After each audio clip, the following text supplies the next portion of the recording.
that they had categorized them under the government department expenditure under the Ministry of Health, the State Department for Medical Services.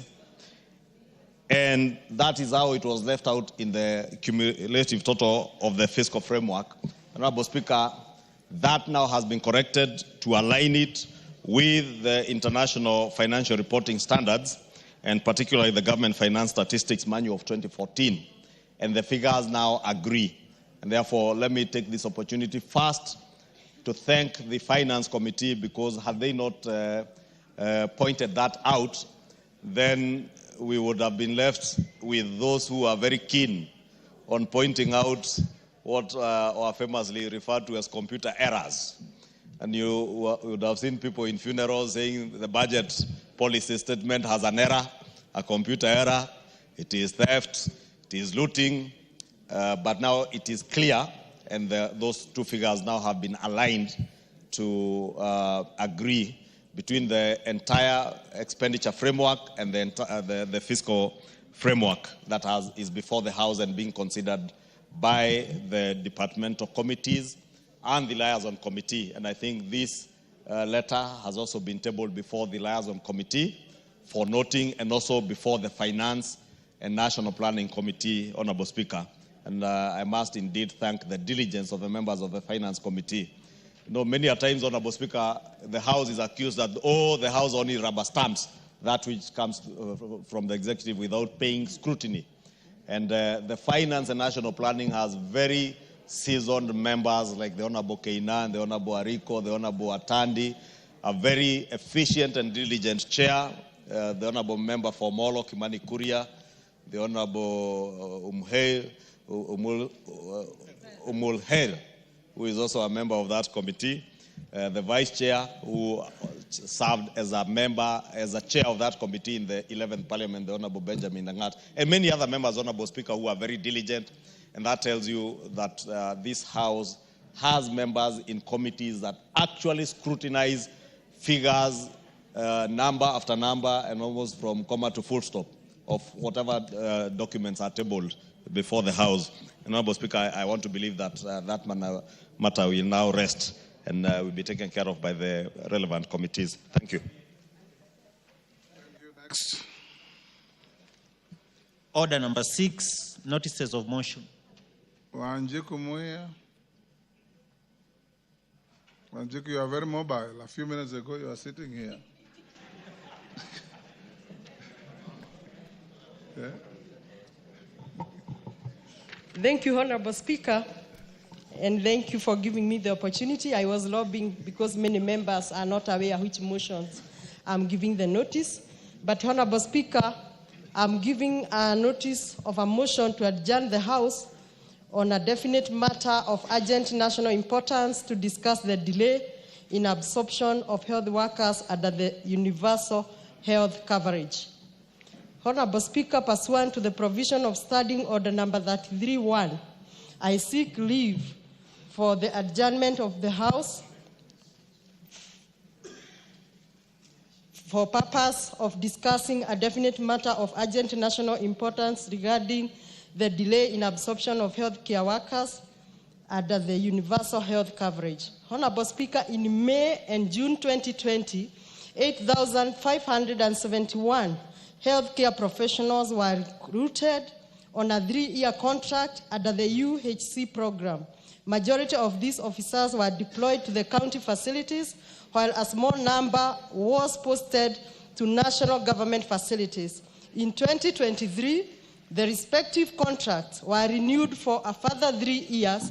However, whereas the contracts of the health workers posted to national government facilities were renewed under similar terms as those agreed on 2020, the health workers recruited under county government had their remuneration reduced by half.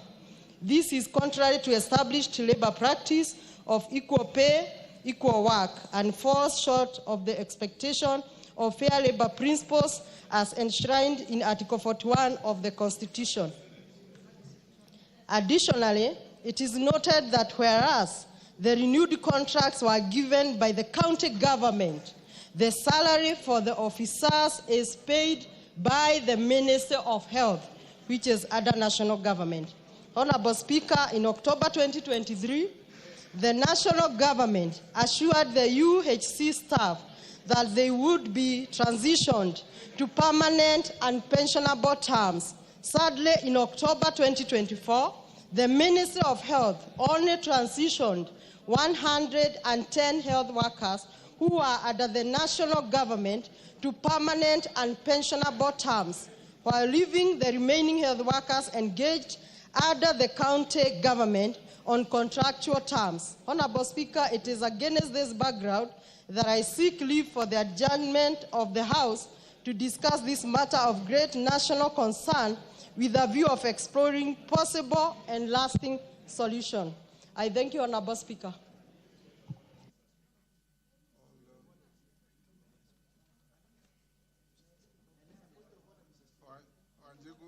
You have no supporter for your motion. No, we cannot go to a point of order. Your notice collapses, you have nobody supporting you. Your notice, Wanjiku, collapses, you have nobody supporting you. No, Honorable Speaker, they are members. Where are they? All this. They didn't know, that's what they're saying. Good. We have... How many? We require 20. Those standing, hold your horses there. You are more than 20. Yes. What is your point of order? 81. Honorable Speaker. Honorable, because having met the threshold, yes, you'll only raise your point of order at the time it comes for debate. Okay. Wanjiku Moya, I allocate you 1 hour. The House is sitting up to 9 o'clock tonight, so you will move your motion at exactly 8 p.m.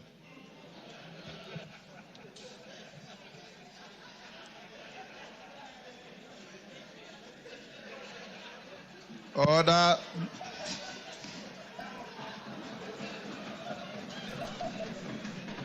Next order. Order. Honorable Otienda Molo, what is amusing you? You seem to be in some state of hysteria. Mr. Speaker, sir, I am greatly impressed by the diligence of the Speaker. Thank you. Thank you. Next order. Order number 7, questions and statements.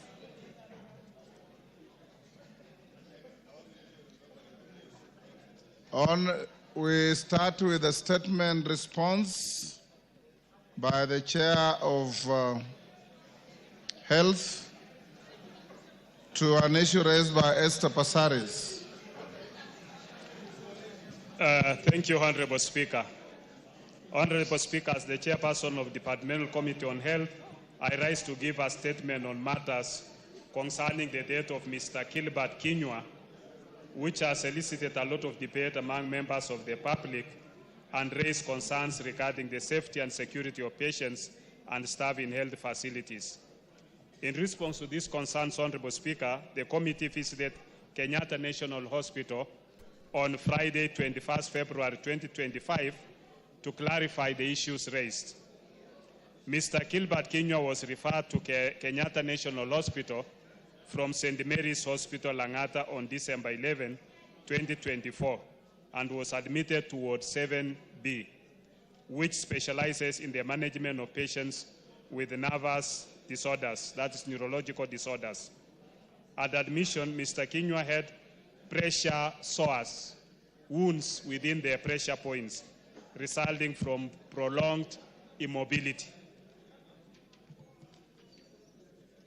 After an evaluation by KNH specialists, Mr. Kinyua was diagnosed with a rare neurological disorder known as Guillain-Barré syndrome that causes muscle weaknesses. His condition was particularly severe, affecting all his limbs, that is the hands and the legs. He therefore required total nurse care, including tube feeding. Despite the severity of his condition, his status had remained stable under KNH care. On Thursday, 6 February 2025, Mr. Kinywa's condition was observed to be stable and the day proceeded as normal.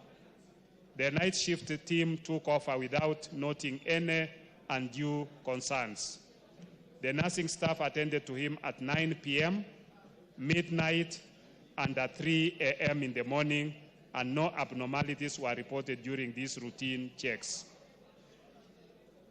On circumstances surrounding the death of Mr. Gilbert Kinywa, the acting CEO, Kenyatta National Hospital, Dr. William Sikilai, who is a physician, informed the committee that in the early morning of Friday, 7th February, during the nurses' ward rounds at approximately 6 a.m., the late Kinywa was found with his face covered by a blood-stained sheath. Upon uncovering him, the nurses discovered that he was motionless with a cut wound on his neck. Immediately, the nurse reported the incident and the respective teams were notified for action. Within 30 minutes, the DCI was notified and arrived at the scene. The family members, that's the wife and brother to the deceased, arrived within an hour. The body was moved to the mortuary within the day. The chief security officer informed the committee that Kenyatta National Hospital has an elaborate security system in place, including CCTV cameras in common areas. Additionally, the hospital has officers from the National Police Service station within the hospital and in close proximity to the Kenyatta police posts. In light of this incident, the hospital has heightened and enhanced security measures across the hospital to ensure the safety of more than 1,800 patients, staff, and all visitors. The interventions on patient security and safety by Kenyatta National Hospital. On KNH security and safety governance instruments, the hospital has developed a security and safety strategy, policies, and standard operating procedures. The hospital security human resources comprise of 3 distinct teams that collaborate in ensuring security and safety.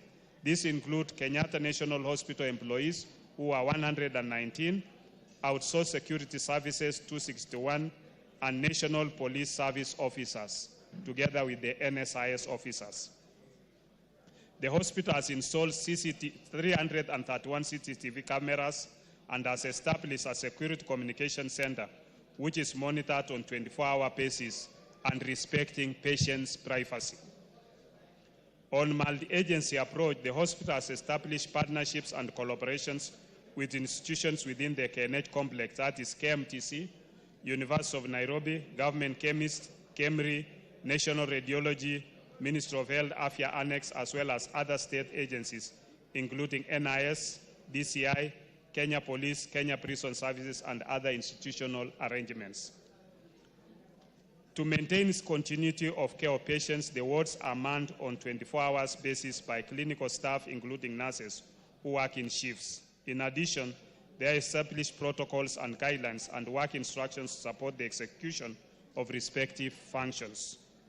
Besides the existing interventions, the hospital further seeks to enhance its safety and security mechanisms in the following ways: construction of modern gates and entry points with modern access control capabilities, acquisition and installation of electric security management system with the biometric, radio frequency identification, and visitors management system. Prioritization of KNH as a strategic government installation for provision of armed security on 24-hour basis, 7 days a week by the Critical Infrastructure Protection Unit, and securing the hospital from external threats by erecting a perimeter wall across the hospital with designated entry points. Honorable Speaker, the committee made the following key observations from its engagements with the hospital management. For improved security and safety for patients and hospital staff, the hospital to strengthen its internal security. The current focus for hospital has largely been on external threats. 2, The bedmate of the late Gilbert Kinyua had been officially discharged by the hospital. However, he remained within the hospital since he was homeless.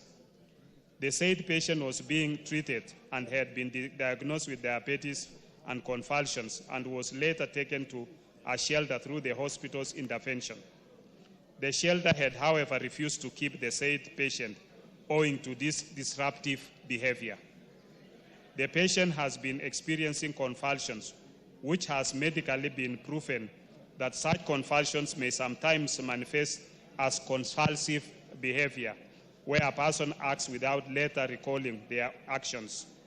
Owing to this patient's medical diagnosis, the acting CEO of the hospital informed the committee that the patient's fingerprints had been taken to the National Registration Bureau for further investigation, together with the knife.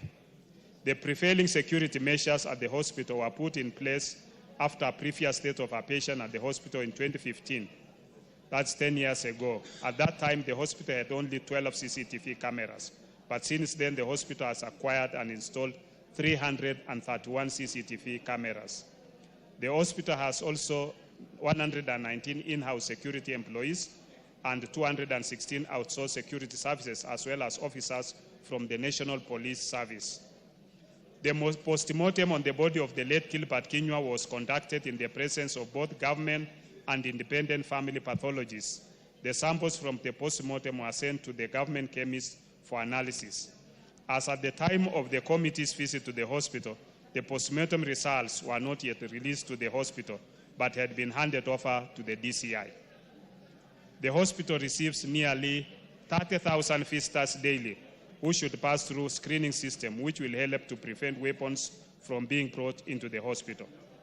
Honorable Speaker, the committee made the following recommendations: that the Director of Criminal Investigation to urgently finalize investigations on this unfortunate death and recommend appropriate action with a view of establishing and holding accountable the person responsible for the death of Mr. Gilbert Kinyua.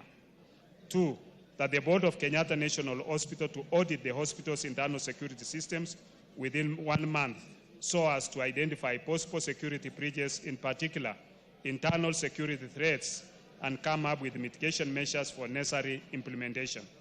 The report of the audit to be shared with the committee, which shall assess the areas that may be allocated funds during the budgetary process. In conclusion, the matter is actively before the committee. Further, the matter is under investigation by the Director of Criminal Investigation, and the suspect is still under the custody of the hospital. Thank you, Honorable Speaker. Yes, you've listened to the statement. Thank you, Mr. Speaker. And I had noticed that the committee were at Kenyatta National Hospital while I was away at Pan-African Parliament. But my question is not fully answered. But let me deal with the issue of Gilbert Kinyua.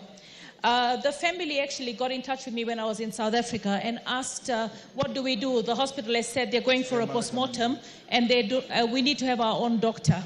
I quickly got in touch with a few doctors and I managed to get the family a doctor to represent them and settle the money of $25,000 for them to be able to have their own independent doctor. They want, the Kenyatta National Hospital has waived they've waived the hospital fee as well as the mortuary charges. But what I'm a bit concerned about is this is not the first time that we're having a death in Kenyatta National Hospital. We had one on 29th of November 2015, Mr. Cosmos Mutunga was found dead. And now that we have the second incident at Kenyatta National Hospital, I believe that from the first one to the second one, if we had improved the security at that point, then why is it that that particular ward was not covered with CCTV? I want to know whether the CCTV cameras 331 were installed after the incident of Gilbert or after the incident of Mr. Cosmos Mutunga. We also have another incident that happened in Moi Teaching and Referral Hospital, Eldoret, Mr. Albert Chisang. he was missing from the hospital bed, and then on the 29th of January he went missing from the hospital, and then on the 9th of February his body was found decomposed near the hospital. So right now my biggest concern and the question that I asked is, what are we doing about investigations? I know it is probably not the Ministry of Health that does the investigation, but we have to have a multi-sectorial approach, because the investigations are what are going to be able to help us improve the quality and duty of care for the patients, the staff of the hospital. The second thing that I want to ask is, what about compensation?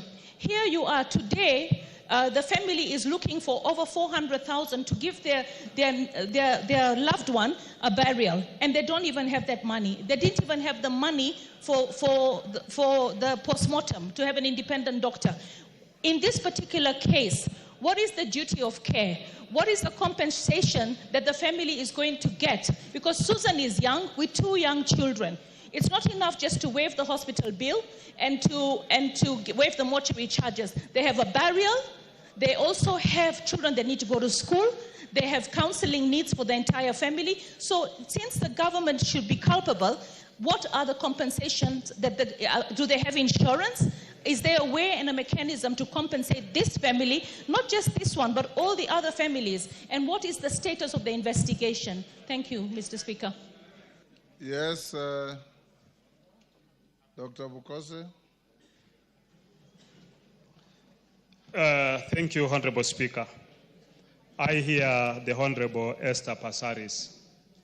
I think the basic facts that we should be able to put in place is that Gilbert Kinyua was paralyzed before being admitted in the hospital. He had Guillain-Barré syndrome, severe form, where he could not move his limbs, both the hands and the legs. And he was paralyzed in the hospital and being fed with a tube. He's responding to what you have asked. And being fed with a tube. The hospital was taking care of him. The hospital has cooperated with the DCI in terms of investigations that are ongoing, so that the culprit can be brought into book and the justice be delivered. I don't think at this stage we should be discussing the issue of compensation. There is a mechanism for which compensation can be sought.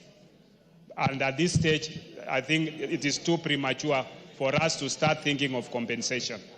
Secondly, you've asked about the CCTV cameras, the 331, whether they were put after the incident of Kinyua or after the 2015 incident. They were put after the 2015 incident. As of the issue about the issue of Eldoret, I think that is not a matter that is before the committee, and therefore I cannot be able to respond on that issue. And the Honorable Esther Passaris, while she was in South Africa, she asked me for the number of Dr. Sikilai. At that time, the CEO, Dr. Kamuri, had resumed, and I gave her the number. So I think there are other mechanisms which she can pursue to follow up and see how the family can be assisted. Thank you, Honorable Speaker. Yeah, Passaris. Mr. Speaker, you know, while I know that Parliament has immunity to discuss everything, I mean, I am definitely going to sit with Susan, the wife of the deceased, because what she told me that her husband was diagnosed with Parkinson's, and for me, whatever stage, whatever care that the hospital was providing, which we appreciate, the one thing that they needed to provide, which they never provide, was to keep the patient safe. In the state that he was in, somebody walked into that hospital, slit his neck. Order, Esther Passaris. You know, you are not making statements of fact. The investigations are ongoing, and the statements you are making can easily prejudice those investigations. So be very measured in what you are saying, because you cannot say with finality what you are saying when the DCI is investigating a possible homicide. Yes, Bukose, just hold on, Esther. The doctors who are attending to this patient, the diagnosis is Guillain-Barré syndrome. It is not Parkinson's disease. And that is confirmed by the acting CEO, Dr. Sikilai, and the medical doctors in the hospital. So it was not Parkinson's. And the patient was referred from St. Mary's Hospital with bed sores. That means wherever the patient was not moving. The patient was paralyzed and was in bed and developed wounds on pressure points. And therefore, when the patient was brought to Kenyatta, to Kenyatta with wounds or in the pressure points. And the Kenyatta did tracings and turning of the patient so that these wounds could be able to heal. And the patient was also on nasogastric feeding, was being fed using a tube because the patient could not swallow. So he had to be assisted to feed. Thank you, Honorable Speaker. Yes, sir, you're done? Mr. Speaker, I stand here very disheartened because I hear one story from the family and another story from the chair of the committee. What I want to say is that we have a family that is in distress, a family that is in need, and it's not premature for us to start discussing compensation, especially since from the date the incident happened up to today, if the surveillance cameras were there, I can't understand why we have not made any arrests up to now. If you don't arrest somebody in the next 24 hours or 7 days, then you really have weakened your case. And I really feel that it's time for us to discuss compensation. And I hope that the chair will answer the other questions that were contained in the question, the main question, which include the other patients who have died in our referral facilities. Thank you, Mr. Speaker. Mukami, I notice you have a request for a statement on the same patient. Yes, Honorable Speaker. You may go ahead and seek clarifications from Bukose, the chair. Thank you, Honorable Speaker. I request for a statement regarding the recent murder of patient in Kenyatta National Hospital. Honorable Speaker, pursuant to the provision. Yes. I have not given you an opportunity to seek a statement. I've given you an opportunity to seek any clarification on the matter. Honorable Speaker, personally, I wanted to ask the chair of the Defense Investigation Committee. I wanted him to tell us the status of investigation into the murder of Mr. Gilbert Kenywa in Kenyatta National Hospital, the action being taken to ensure the perpetrators of the crime is arrested and prosecuted without delay. And Honorable Speaker, I wanted to confirm from Honorable Pukose that Mr. Kenywa has a family. He has a wife and children, and he's from Mukurweini. Because from his statement, he has said that he was dumped in Kenyatta Hospital, he doesn't have any family. So I wanted the clarification from the chairman of the committee. Thank you. Honorable Pukose, did you say he was dumped in Kenyatta Hospital? Honorable Speaker, I didn't make that kind of statement. And the Hansard can bear me out. What I said is that the patient was referred from St. Mary's Hospital to Kenyatta National Hospital. Yes. It is the other patient who was neighboring Kenywa that he was a patient who was abandoned in the hospital with diabetes and convulsions. After he was treated and recovered, the Kenyatta National Hospital looked for him a place to be taken care of in some of the homes. When he was taken there, after a few days, because of his behavior, which was erratic and unpredictable, the nursing home refused, and he was brought back to Kenyatta. This other patient now is the one who was staying in the next bed to patient Kenywa. So it is Kenywa has a family. He was referred from St. Mary's. I did not say he was abandoned. Okay. Mukami, on the status of investigations, you can look at the statement. I think he gave a fairly elaborate description on the status of investigations. Thank you, Honorable Speaker. Yes, Speaker. Dr. Nyekal.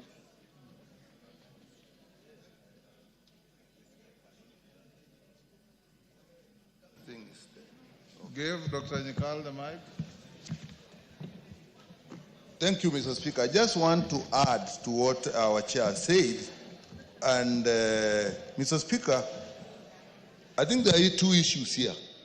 One is the general security in the hospital. Two, the specific circumstances in this case. And I think our chairperson has brought out a very important point, which I think we probably need to take into consideration, that this person died and nobody seems to have seen anything. And yet this person actually was sharing a room with another patient who himself was actually not unconscious, was active. And this person actually had convulsive disorders and disruptive behavior for which he has been sent away from the home that the hospital had found for him. So the important fact here, and I think the investigations will take that into consideration, as our chair has said, is this arrangement that there's this other person who is unwell, who has a disorder that can actually affect his mental status. I think we don't probably, as you said, want to go much into that, but I think once that has been brought out, the investigative officers are in, and we did bring out to their attention to the attention of the investigative officers. That is an extremely important follow-up, but it is now their duty. But the committee did bring out and note that fact. Thank you, Mr. Speaker. Honorable Kagusha. Thank you, Speaker. It's important to note that once a patient is actually in a hospital, it becomes the responsibility of the hospital to ensure that the security of that patient is guaranteed. Honorable Speaker, the way the investigation has been going seems to be pointing towards the bedmate or the neighbor to the extent that he's the one who might have terminated the life of this patient. And very important questions linger in mind. How did this patient also have a knife in the hospital? How was that possible? Speaker, what I find also a bit suspect is that whereas this patient was in the custody of the hospital and the hospital was treating this patient and his life was terminated in hospital, the hospital has continued to demand from this very poor family for bills to be paid for the time the patient had been there. This family has no way of raising this money and can't be able to pay those bills. And I'm wondering whether it is right for the hospital, after not guaranteeing the security of this patient and the patient having been killed in the hands of the hospital, for the hospital to go ahead again and demand for the payments of the bill from this patient. Honorable Speaker, I think you should direct that even as a matter of mercy and CSR by the hospital, it should, in the first instance, lift all the bills from this patient so that Mr. Kenywa can be arrested by the family. Honorable Kagusha. Yeah. Esther Pasares, who brought the request, is disputing your assertions that the bills are being demanded for payment. Honorable Speaker, yes, this patient. Order, Honorable Kenywa. Yeah, Honorable. Honorable Kagusha, yes. Thank you, Honorable Speaker. While Honorable Kagusha was raising that issue, I got in touch with the CEO KNH, Dr. Njoroge Kamuri, and he informed me that yesterday the relatives came and the hospital informed them that they will waive the mortuary and the ward fee, everything will be waived. But they continued to demand that we need to see how much is that is going to be waived, and they went with their bill. But as per now, the hospital will waive the mortuary fee. You don't have to pay anything. The hospital will waive the medical bills. There is nothing. You can just organize and have the body taken away without paying anything to the hospital. Yes, Kagusha. Yeah, thank you, Honorable Speaker. That would be refreshing, because the brief which I had from the family, and Honorable Speaker, I have visited this family severally, and I've also been in touch with the family, including the clergy, and the brief which I had from the family is that they were being pushed into paying these bills. Honorable Speaker, I have also been in touch with Dr. Kamuri, and he had not made any such commitment. So, Honorable Speaker, if indeed he has made that commitment to the chair of the committee, I want to believe that he's serious about it, it's unanswered now, and that he should ensure that that bill is waived. Thank you, Honorable Speaker. Pasaris, you want to pursue this again? Yes? Mr. Speaker, I feel that Dr. Nikal mentioned, the way Dr. Nikal talked, it was like the patient that was sitting next to Gilbert is a suspect. For me, I know that there was a knife that was found near the hospital with blood. I saw something in South Africa recently because they have similar high crime like in Kenya. The police gives updated reports on a weekly basis, on a daily basis, especially on such sensitive cases, so that we are not left speculating on whether it's this way or that way. But for me, if the patient that was next to Gilbert was one that had mental issues, and Gilbert was vulnerable because he was suffering from bed sores, the hospital still has a duty of care. I confirm that the family has said that the bills are being waived, so we're happy about that, but that is not enough. The children need to go to school. Susan needs to make sure she is able to sustain herself. So I think we should be talking compensation because we should lead by example. The family needs to be compensated because I don't see the investigations going anywhere, especially if the patient next to him is the prime suspect and he has not been charged yet. Thank you. Yes, Kajwang. Mr. Speaker, I think this debate is something which is interesting to all of us, but I suppose that the chair in that committee should investigate it some more so that we fulfill a mandate that this House has to be able to see to it on the question of, number one, security. And it is not just limited to this patient.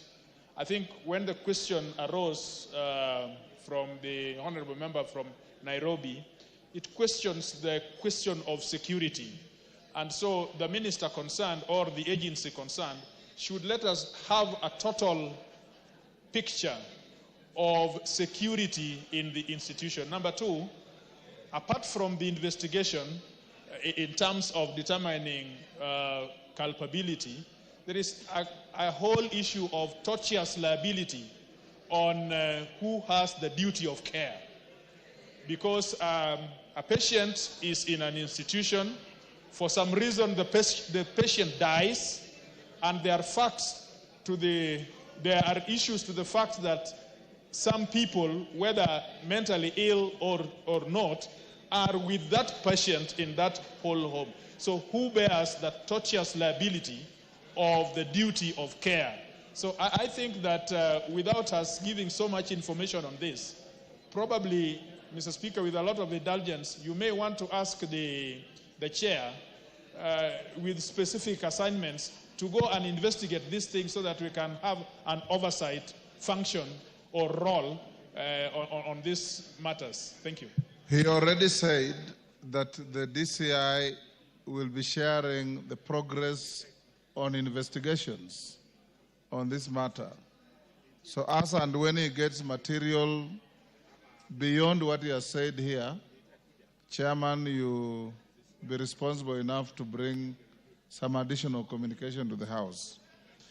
Statement request by Hussein Bare, MB for Tarbaj. Thank you, Mr. Speaker. I have a statement.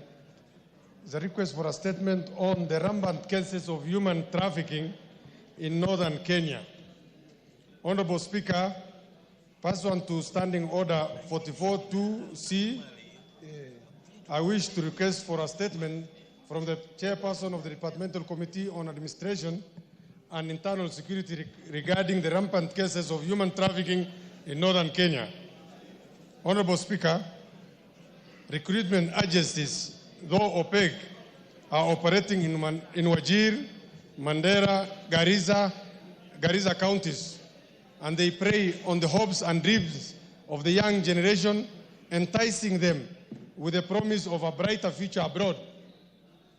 Due to the high cost of living and lack of job opportunities in the country, the young generation accept the opportunities to travel abroad offered by the recruiters.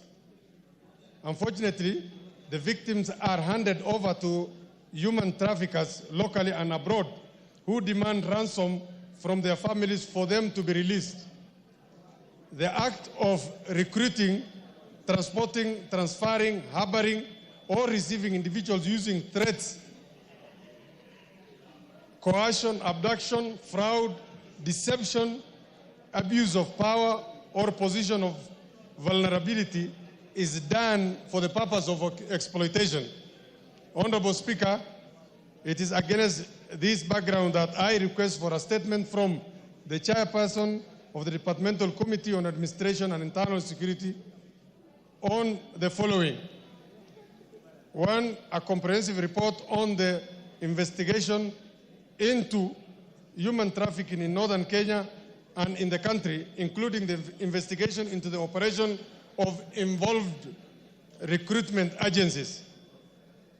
Measures being taken to ensure that the families and individuals who suffer these atrocities get injustice and rehabilitation.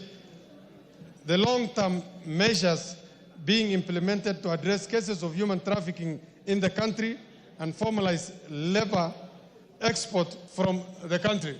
Thank you, Mr. Speaker. 2 weeks. Give him the mic. Honorable Speaker, I want to indulge on this because from what I hear, the honorable member is talking about Kenyans being exported outside of the country beyond our territorial boundaries. And it's my honest opinion that this could be more handled by the Foreign Affairs.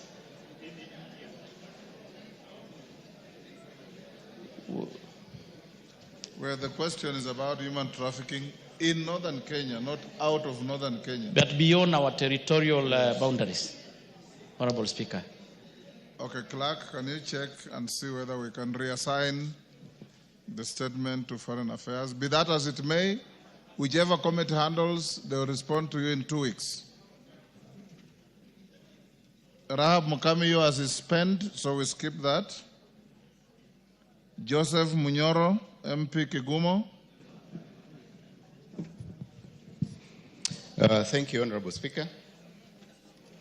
I rise to request for a statement regarding the disappearance of persons in my constituency. Honorable Speaker, pursuant to the provisions of Standing Order 44.2c, I wish to request for a statement from the chairperson of the Departmental Committee on Administration and Internal Security regarding the disappearance of persons from Kegumo constituency. Honorable Speaker, an alarming trend has emerged regarding the disappearance of persons in Mareira sublocation in Kegumo constituency. Honorable Speaker, Mr. David Gitau Maina, of ID number 20 as listed there, disappeared on 27 of December 2024, and his whereabouts remain unknown to this day. According to his family members, Mr. Gitau went out to complete a large purchase transaction and his phone went silent. He has not been seen since. On the same day, Mr. David Jehia Masharia, whose ID is listed, vanished from his home and his location is also unknown. Additionally, Mr. James Buru Kariuki, ID number as listed from Irima village in the same sublocation, disappeared on the same date and has not been located. Moreover, on January 7, 2025, Mr. Patrick Karanja Gitau, whose ID is listed, a recently retired army officer, vanished from his home and his whereabouts remain unaccounted for. All these disappearances have been reported to Kegumo Police Station under the following OB numbers: OB number 10/29/12/2024, OB number 10/21/01/2025, OB number 14/01/2025, and OB number 29/8/01/2025. Efforts to trace the whereabouts of the missing persons have faced several challenges, including the fact that Kegumo Police Station, which serves as the divisional headquarters, is operating with only one malfunctioning vehicle for the whole constituency, limiting mobility. Honorable Speaker, It is against this background that I request for a statement from the chairperson of the Departmental Committee on Administration and Internal Security on the following. 1. Report on the whereabouts of Mr. David Gitau Maina, Mr. Daniel Jehia Masharia, Mr. James Buru Kariuki, and Mr. Patrick Karaja Gitau, and the status of investigations by the police on their disappearance as reported at the OB numbers 10-01-01-2025, 10-29-12-2024, 29-801-2025, and 14-01-2025 respectively. 2. Actions being taken by the Ministry of Interior and National Administration to ensure that the said persons are expeditiously traced and reunited with their families, and perpetrators of their disappearances are brought to book. 3. Measures put in place by the Ministry of Interior and National Administration to ensure the safety of residents of Marira sublocation in Kigumo constituency. And 4. Plans put in place by the ministry to provide more vehicles to Kigumo Police Station to facilitate the security personnel to undertake their operations with this. Thank you, Honorable Speaker. Tongoyo. Honorable Speaker, I will be able to respond in 2 weeks. 2 weeks. Yes. Okay. Joyce Kamene, member for Machakos County.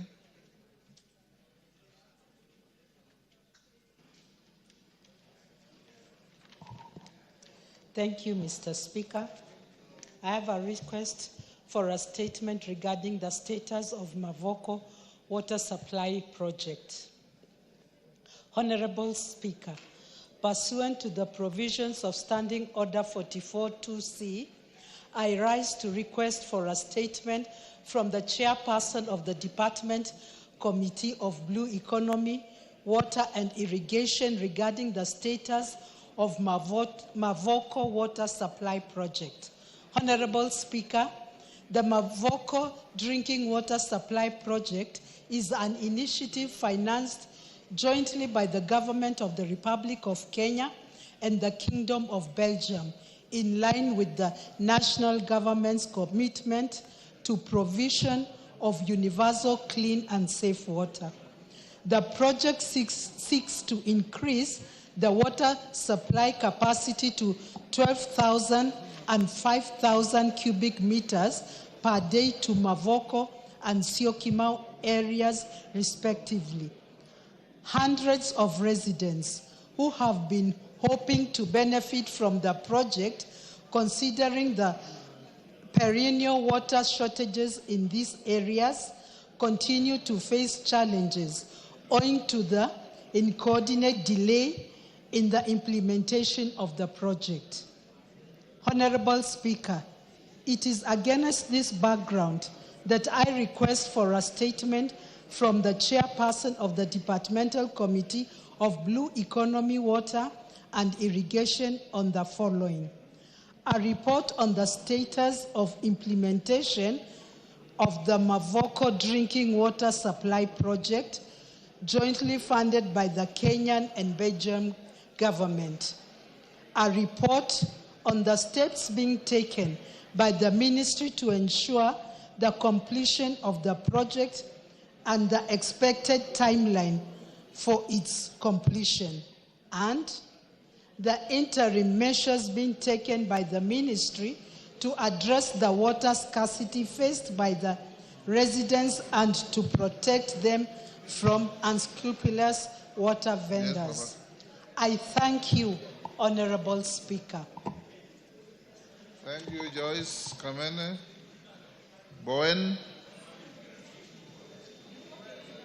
Chair, Blue Economy, Water and Irrigation. Bowen, when you have business, you should remain static. Yes, I had seen it, Honorable Speaker, but in 2 weeks' time, I will bring answers. 2 weeks' time. Thank you. Next, hold on. Before we go on with the next statements, allow me to acknowledge in the public gallery Light Academy from Karen Langata, Nairobi. Kenyatta University students from Ruiru, Kiambu. On my behalf and on your behalf as a House, we welcome them to the House of Parliament. Next, Honorable Clive Gisairo, MP Kitutu Masaba. Thank you, Honorable Speaker. I rise to request for a statement regarding the policy on transmission of political messages by Safaricom PLC. Honorable Speaker, pursuant to Standing Order 44.2c, I wish to request for a statement from the Chairperson of the Departmental Committee on Communication, Information and Innovation regarding the policy applied by Safaricom PLC on transmission of political messages. Honorable Speaker, in recent months, numerous users of various premium rate services providers, PRSP, and customers whose applications for sender IDs are whitelisted as pre-approved entities have been experiencing blocking of transmission of political messages. This raises significant concerns about transparency and fairness of the criteria used by the Safaricom PLC to determine messages deemed to be acceptable and those which are not.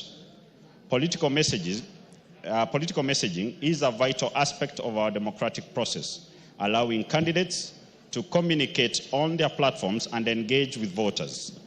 By blocking certain political messages, Safaricom PLC may inadvertently favor specific political entities over others, which could cause an imbalance in the political landscape. The lack of clear guidelines and communication from Safaricom regarding this policy undermines democratic engagement and the free flow of information.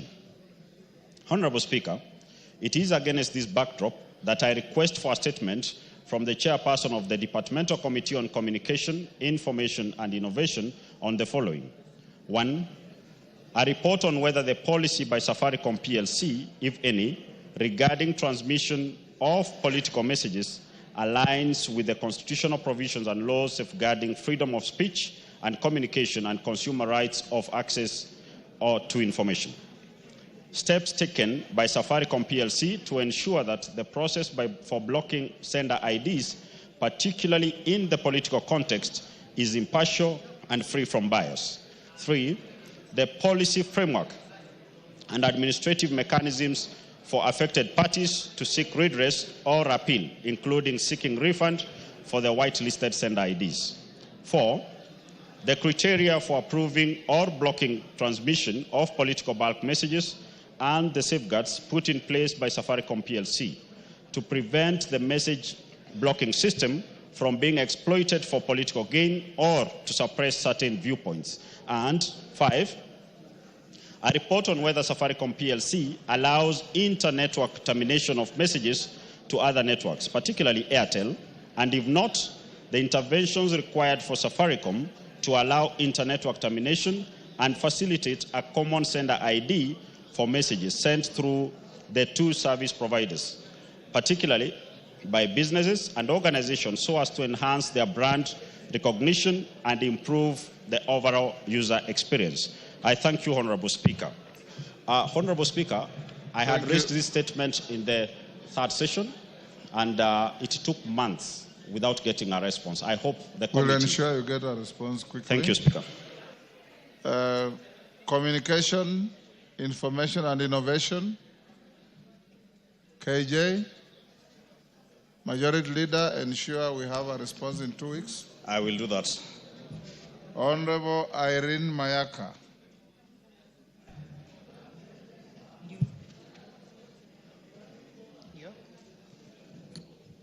Thank you, Honorable Speaker. Honorable Speaker, I wish to request for a statement regarding the safety and security of Kenyans stranded in Myanmar. Honorable Speaker, pursuant to the provisions of Standing Order 44.2c, I wish to request for a statement from the Chairperson of the Departmental Committee on Defense, Intelligence and Foreign Relations regarding the safety and security of Kenyans stranded in Myanmar. Honorable Speaker, since 2022, hundreds of Kenyans have fallen victims to an elaborate human trafficking syndicate operating under the guise of lucrative jobs offered in Thailand. Many are lured with promises of employment as customer service agents, drivers, waiters, among others.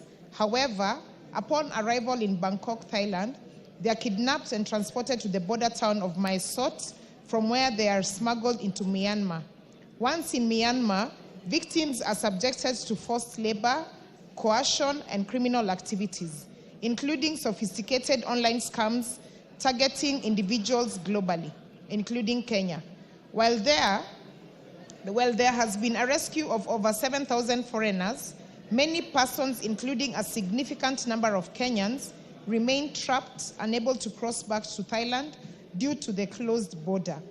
The conditions at these borders are dire, as they lack basic necessities such as food, water, and sanitation facilities, while the security situation is volatile.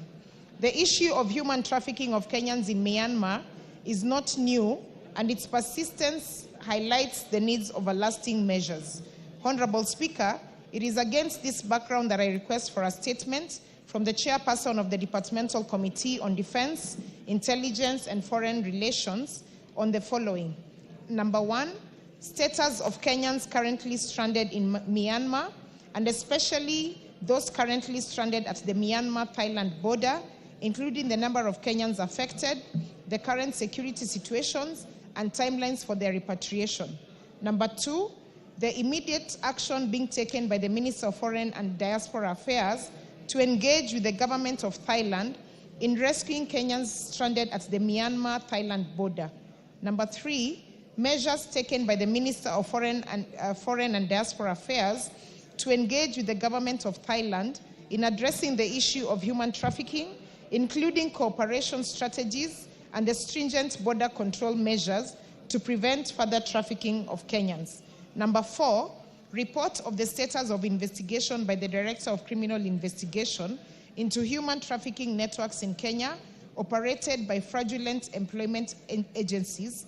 And finally, number five, steps taken by the government to educate the youth about human trafficking, specifically sensitizing them on verifying recruitment agencies before seeking employment abroad. I thank you.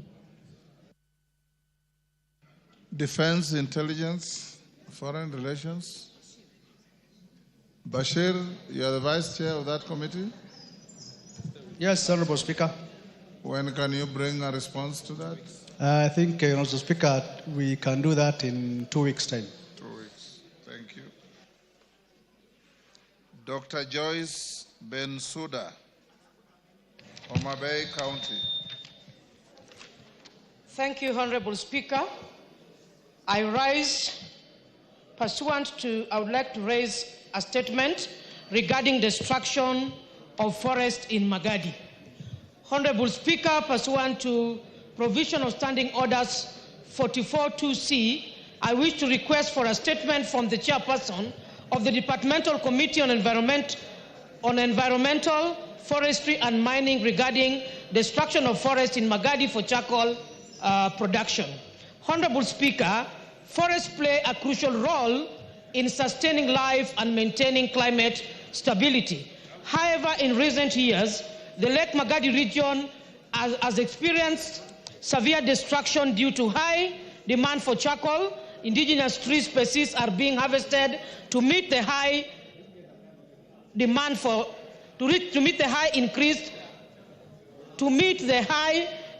charcoal. The environmental impact for the trend is alarming, which affects such as increased vulnerability to climate change. To regulate charcoal production, the Charcoal Regulation 209 were introduced. Additionally, in 2016, the House passed the Climate Change Act Cap 387A, which provides a framework for the promotion of climate resilience, low carbon economic development.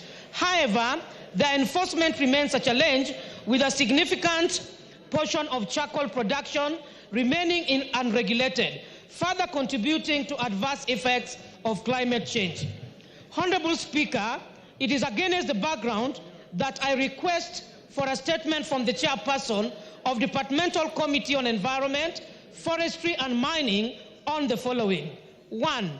Immediate measure that the Ministry for Environment, Climate Change and Forestry to putting in place to curb the ongoing destruction of forests in Magadi region for charcoal production. 2, steps that the ministry is taking to enforce the charcoal regulation of 2009 and the Climate Change Act to ensure compliance with sustainable forestry practices.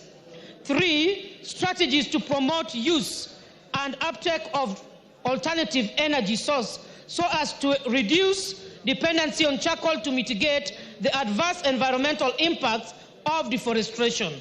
And 4, long-term strategies to enhance forest conservation in Magadi and other affected regions. Thank you, Honorable Speaker. Thank you, Bensouda. Chair Environment. Who is the Chair Environment? Owen? Can you ensure, is that Gikaria's committee? Yes. Ensure they bring a response in 2 weeks. Much obliged, Honorable Speaker. Ariko Namoit, Turkana South.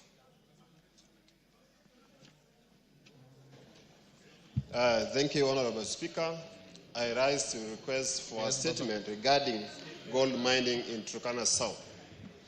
Honorable Speaker, pursuant to the provisions of Standing Order 44.2c, I wish to request for a statement from the chairperson of the Department Committee on Environment, Forestry and Mining regarding gold mining in Turkana South constituency.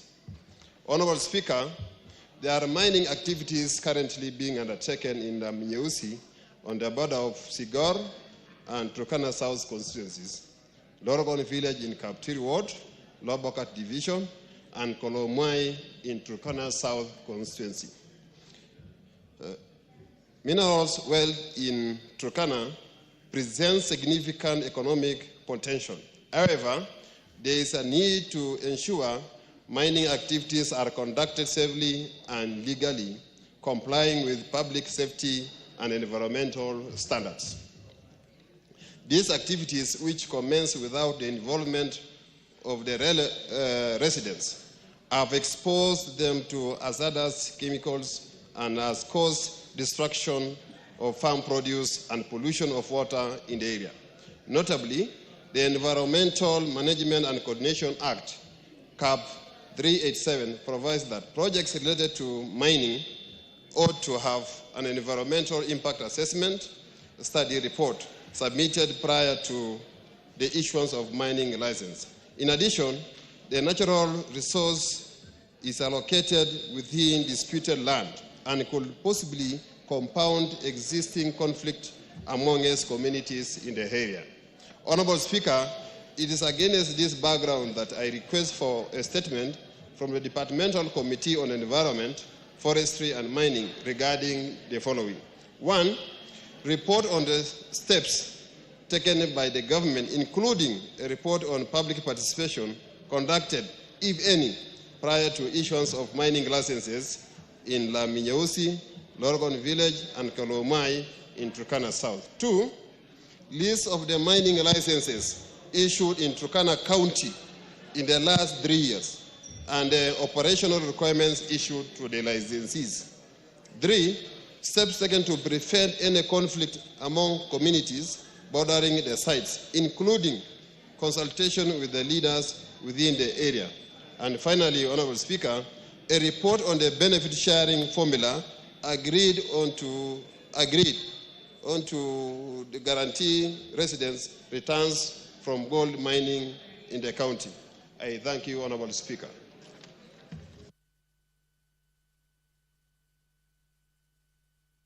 Thank you. There was a member who requested to joyride on this. Lo Chakapong. Go ahead.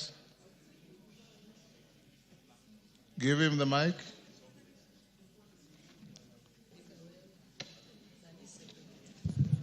Thank you, Honorable Speaker, for this opportunity. I wish to support the statement by the Honorable Dr. Rico, the member for Turkana South, and say, Honorable Speaker, that we have a lot of illegal miners particularly in West Pokot and between West Pokot and Turkana. Now, Honorable Speaker, these illegal miners are operating without a mining license, and they are mining gold. Honorable Speaker, we have engaged these people, but seemingly these people are cartels, and they are being protected by officers from the Ministry of Mining, right from the regional office in Eldoret to the headquarters here. All those guys who are supposed to be protecting communities are aligned in doing illegal work. When you get them, they have no license for mining, they have no consent from the county government, they have no document. Others will even tell you they have fraudulent documents from NEMA, because when you look at the kind of environmental destructions that they have caused, it is worrying and it is sad.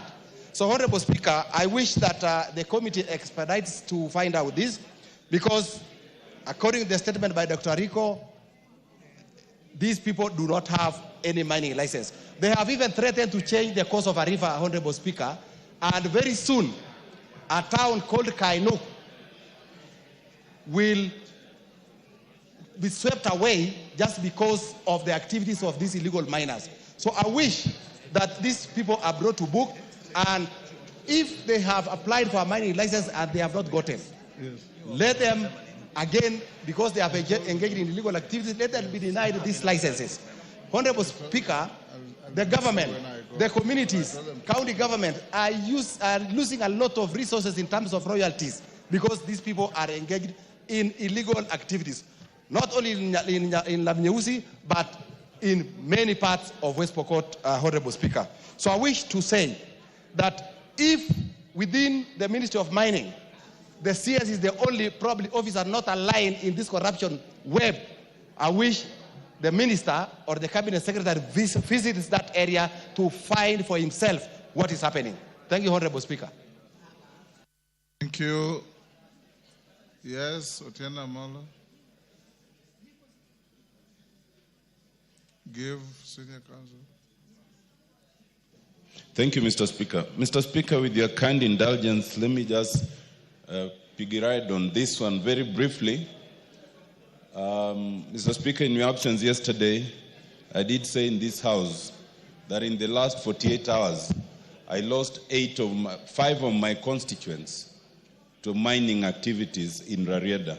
5 women who are going about their business, the youngest of them being only 27 years, undergraduate. So, Mr. Speaker, I think the issue of mining is important to address, but it's important to address from my perspective in 3 ways. One is the importance of publishing the various mining licenses that have been issued throughout the country. Because I don't think there has been an occasion when, even as elected representatives, we are made aware of the holders of those licenses.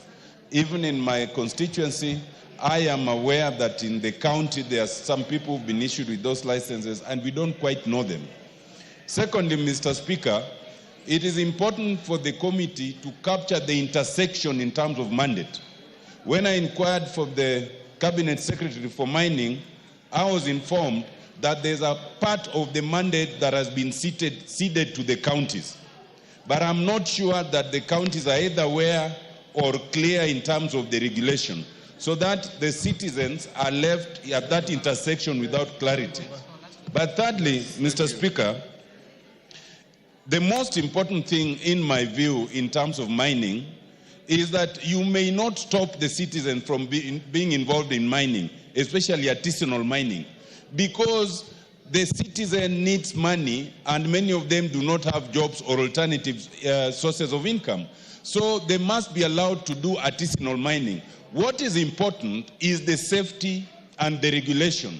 And that safety needs to be provided both by national government and by the county government. So that I would urge the committee to explore that area in the engagement with the Department for Mining so that we can see how to improve on the security, even if it means providing security, whether from the county or national government, that can regulate the area of mining, that can fence off and stop people from going from the dangerous areas. That is what we will need to do. But I support the statement, Mr. Speaker, and I urge that the committee looks into it with expedition. Thank you, Mr. Speaker. Chair Mining, who is the Chair Environmental, Forest and Mining, Gikaria. Owen, 2 weeks. Much obliged, Honorable Speaker.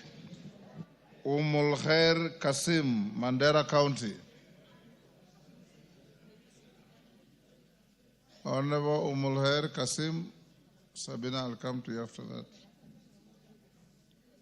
Give Umulkhair the mic. One next to you there. Okay. Thank you, Honorable Chair. Which chair?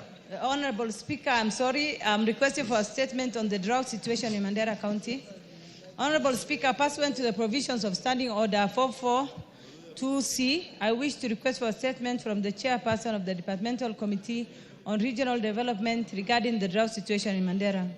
Honorable Speaker, Mandera County, especially Mandera West constituency, is experiencing acute water shortage due to prolonged drought conditions in the country. The main water sources in the county, including earth pans and boreholes, have dried up, leaving the residents without an alternative source of water during this month of Ramadan. The situation, Honorable Speaker, is dire. This situation has led to health concerns due to dehydration and malnutrition, particularly affecting children and elderly. In addition, the situation has led to the death of livestock, which is a source of livelihood for the community. Further, the residents are at risk of developing waterborne diseases due to lack of water for sanitation, adversely affecting their lives and livelihood. Honorable Speaker, it is against this background that I request for a statement from the chairperson of the Departmental Committee on Regional Development on the following: measures being taken to enhance the supply and distribution of relief food, water and nutritious supplements for children and elderly persons to the affected arid and semi-arid areas, including Mandera County during this month of Ramadan. Measures being put in place to provide medical assistance to vulnerable populations to prevent malnutrition and dehydration. Long-term plans to drill boreholes and mega pans to supply water to the residents for consumption, including livestock and other agricultural activities. I thank you, Honorable Speaker. Thank you, Umulkhair. Chair, Regional Development. Honorable Speaker. Kapong. Yes, Honorable Speaker, I will endeavor to give a response to this statement within 2 weeks. 2 weeks, thank you. Sabina Chege. Yes, Umulkhair. I seek your indulgence on this. Since you know we're in the month of Ramadan and the situation is dire and we're going to go on recess soon, could you please intervene and request that we get a response within a week? Can you try and bring a response by Thursday next week? Yeah, Honorable Speaker, just like I said, I will endeavor to give a response to the statement within 2 weeks. I'm telling you that try and bring on Thursday next week. Honorable Speaker, that will be done. Is that okay? Yes, and that will be within the 2 weeks. Next week is a week. Or you said within 2 weeks? Yeah, before the end of 2 weeks. That's what I meant. Okay. Thank you. Thursday next week. Sabina Chege.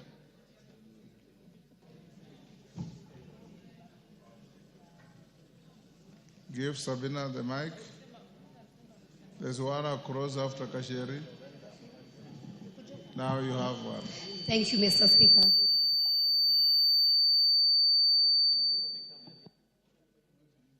Your switch, okay. Thank you, Mr. Speaker, for this opportunity. Mr. Speaker, I just wanted to bring to the attention of the House that today is Ash Wednesday, and I wanted to take this opportunity to wish all the Catholic faithfuls in this House a fruitful Lent season.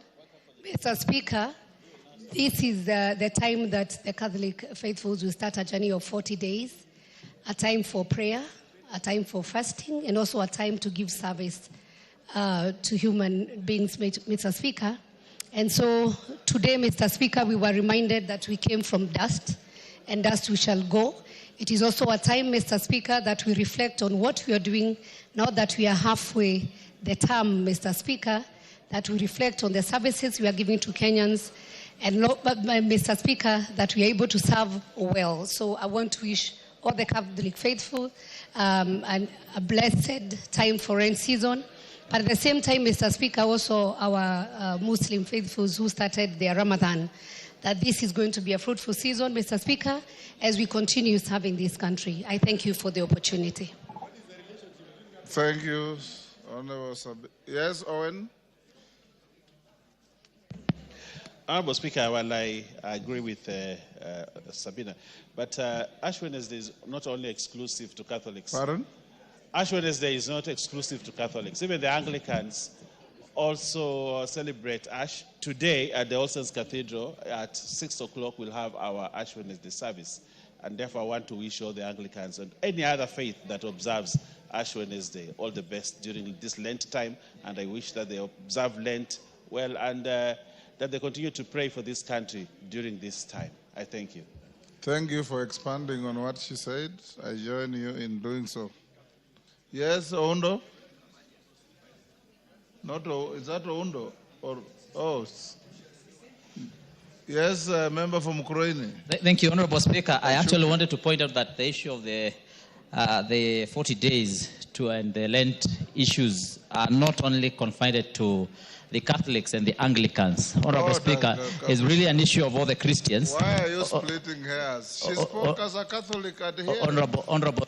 So if you want to speak as an Anglican, go ahead and do so.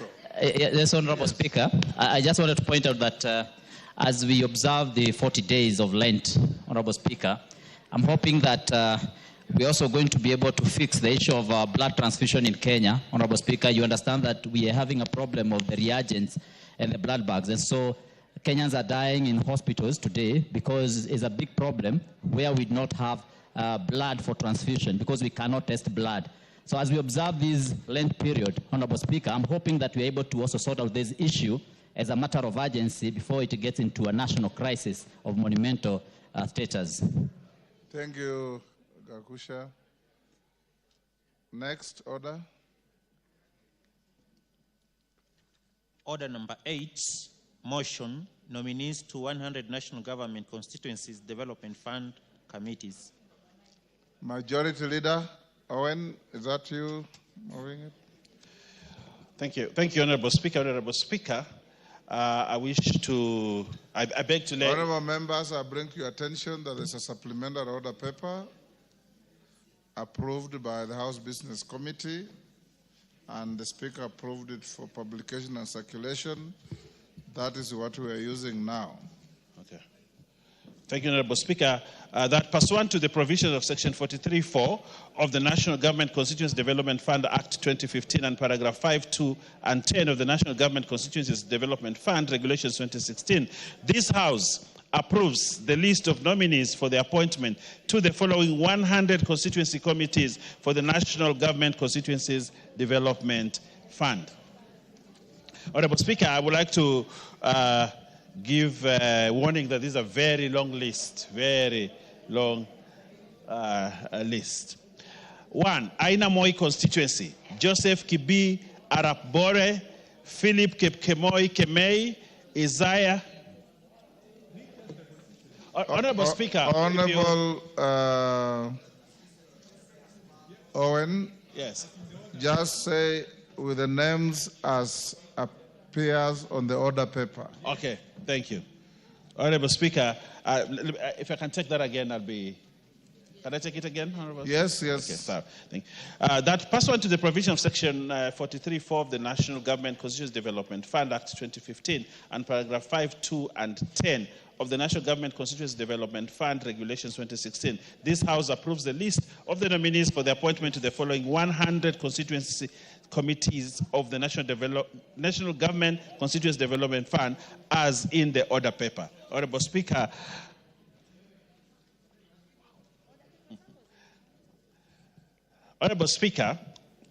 As members are aware, the National Government Constituency Development Fund, NG-CDF, plays a crucial role within constituencies in addressing socio-economic development in key areas, including education, that is bursaries, infrastructure, healthcare facilities, water projects, security infrastructure, and youth empowerment initiatives. Honorable Speaker, the fund primarily focuses on grassroots development initiatives with its operations and management done by Constituency Development Fund committees established by Section 43 of the NG-CDF Act Cap 414A.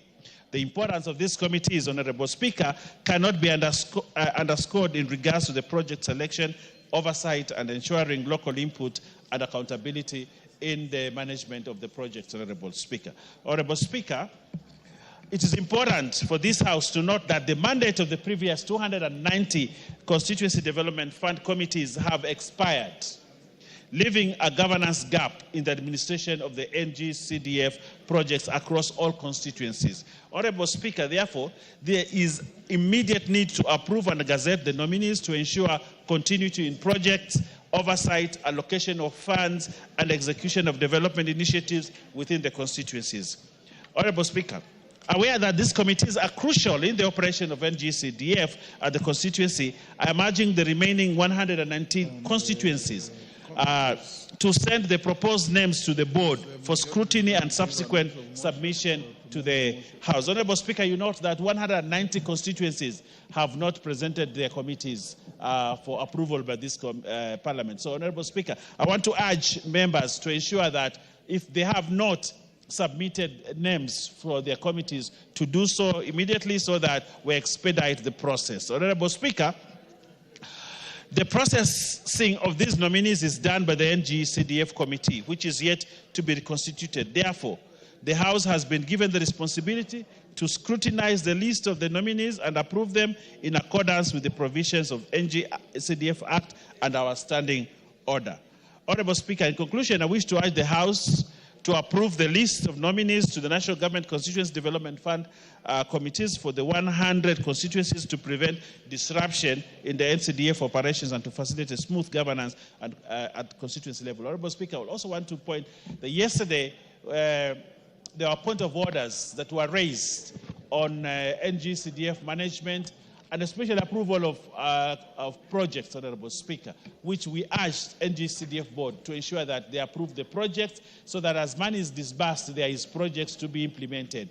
And we also noted that NG's constituencies development committees, we have received some money right now, around between 23 and 30 million that has been disbursed. And therefore, we need these committees, and we also need approval and code lists to ensure that there is work being done by NG-CDF. I thank you, Honorable Speaker, and I would like to request the Honorable Kimani Chungwa, who is here now, to second.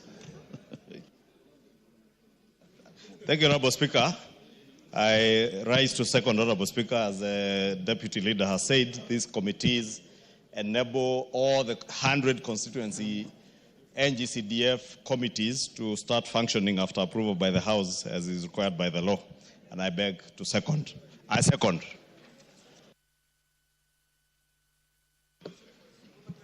Order, honorable member. Order. Order, members on their feet. Take your seats. Take your seats.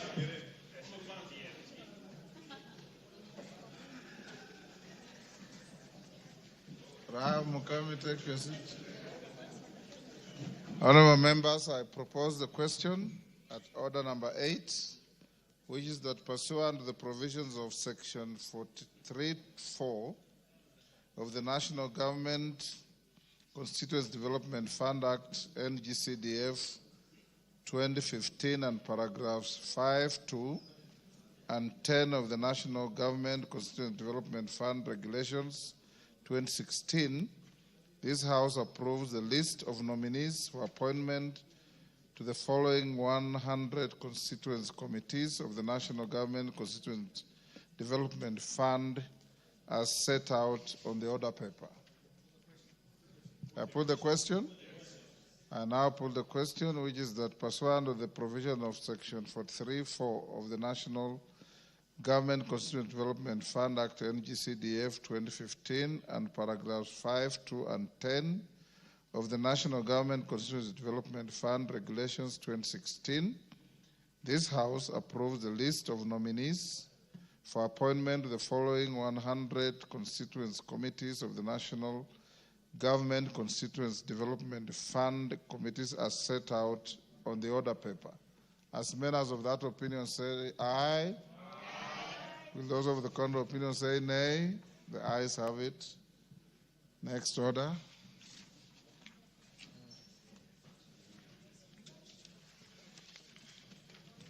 Order number 9. Order number 9, motion, reconstitution of specified committees. Yes. Yes.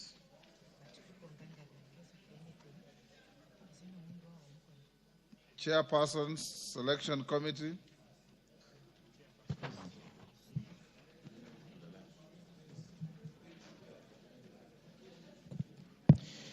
Thank you very much, Honorable Speaker. Honorable Speaker, I beg to move that pursuant to the provisions of Standing Order number 175 and further to the resolutions of the House on 27th October 2022, this House approves the appointment of members to the respective committees of this House, of the House, as specified in the schedule to the supplementary order paper for 5th March 2025 in this afternoon sitting. Honorable Speaker, by the making of the standing order, Honorable Speaker, there are specific committees whose terms came to lapse at the beginning of this session.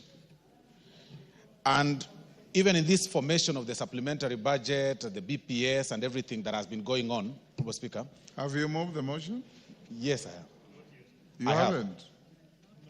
You say, I beg to move the following motion and read it as it is. Have you done so? I have moved, Honorable Speaker. Sorry, I was being talked to by some members. You did. Go ahead. I moved it.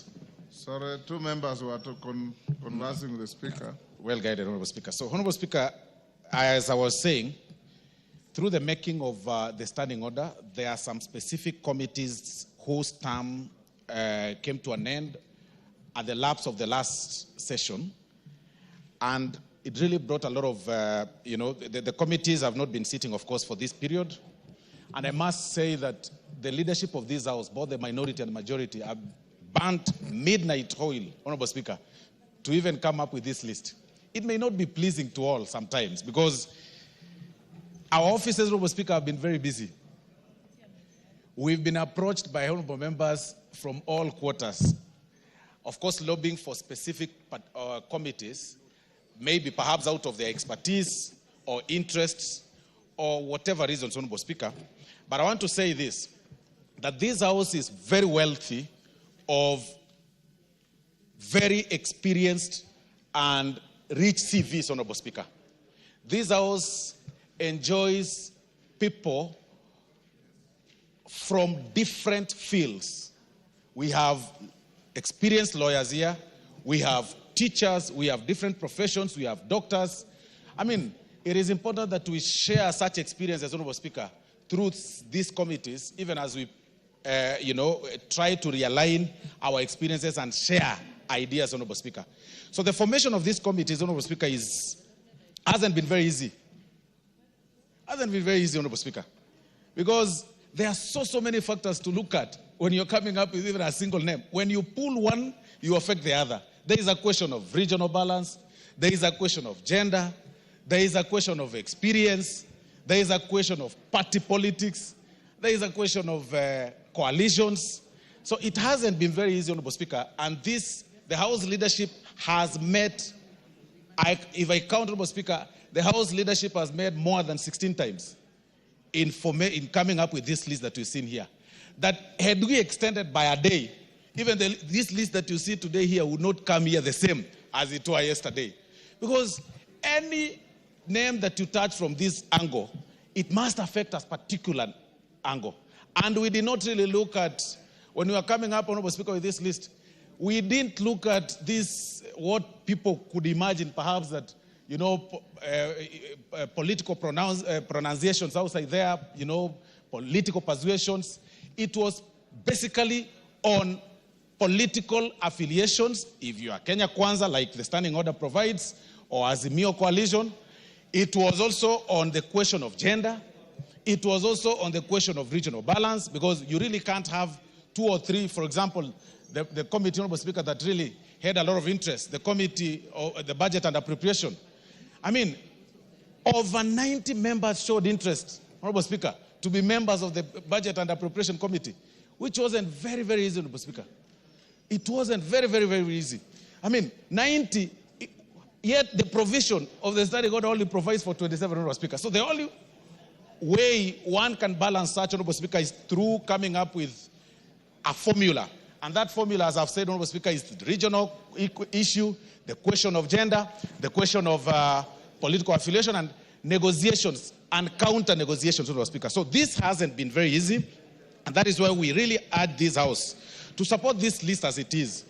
But even as we move forward, Honorable Speaker, there has also been a lot of politics as far as the formation is concerned. That perhaps, you know, because by the lapse of these committees and the formations, or somebody wants to be moved as chair from this particular side to the other. So, Honorable Speaker, the members that have been selected upon being passed by this House, Honorable Speaker, that will sit down within 7 days and elect their own chairs, Honorable Speaker.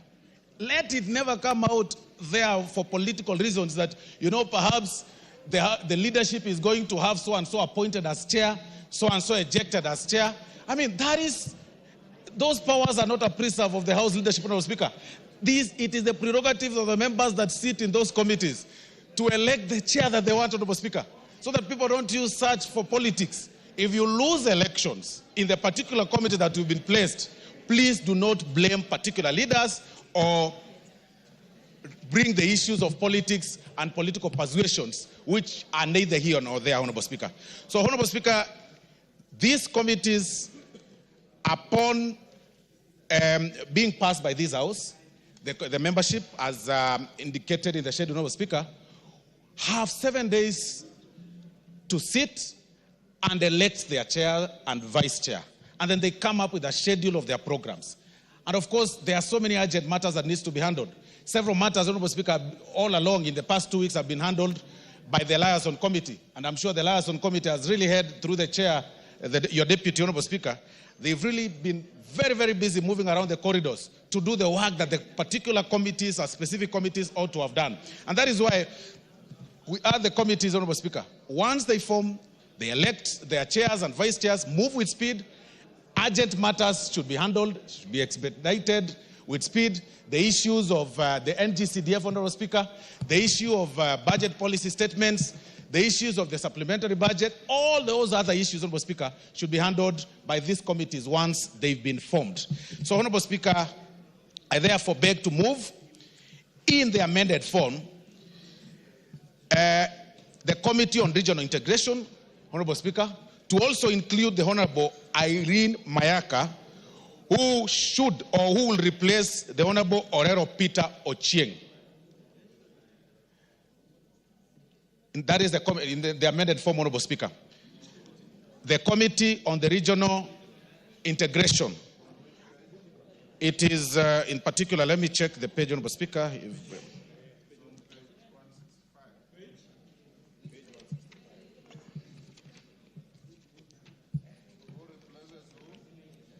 Let me just check, Honorable Speaker. Honorable Speaker, you know, as I've said, this hasn't been easy.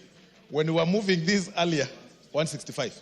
Yeah, it is actually page 165, Honorable Speaker. Yes. Because when you try to move here, you affect the other one. So I move in the amended form. I had earlier moved as it appeared in the standing order, Honorable Speaker, but I want to move in the amended form that in the Committee on Integration, we include the Honorable Irene Mayaka to replace the Honorable Orero Peter Ochieng in that committee.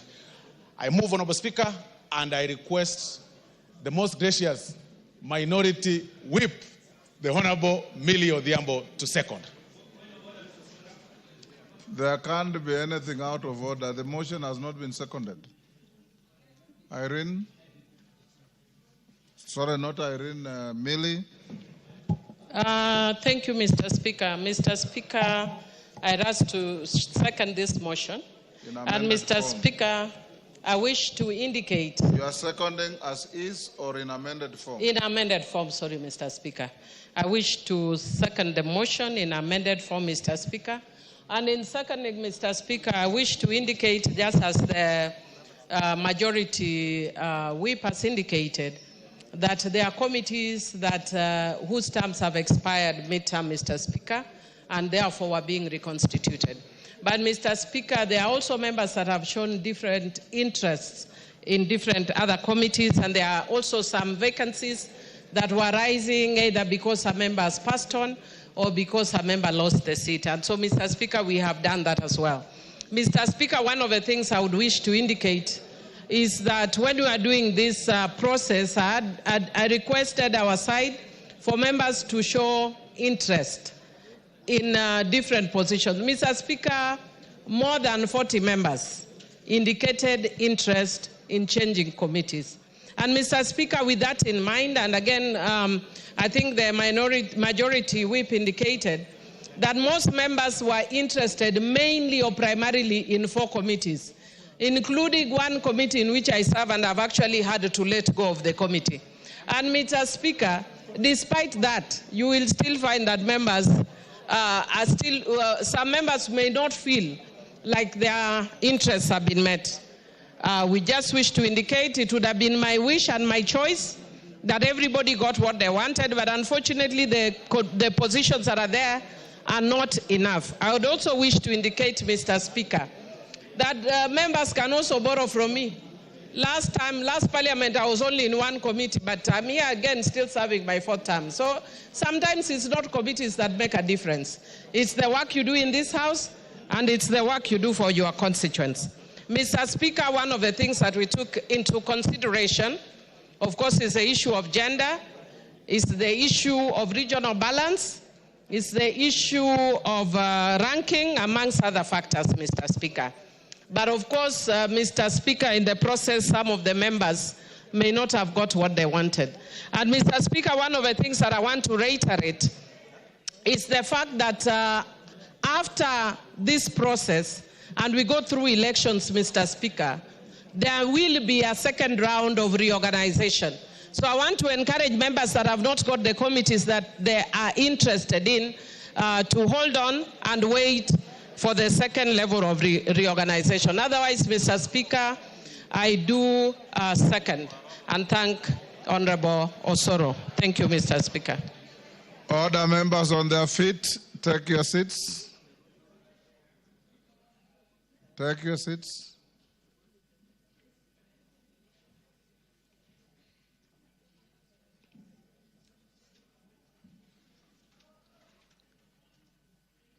There were so many empty seats where you're coming from.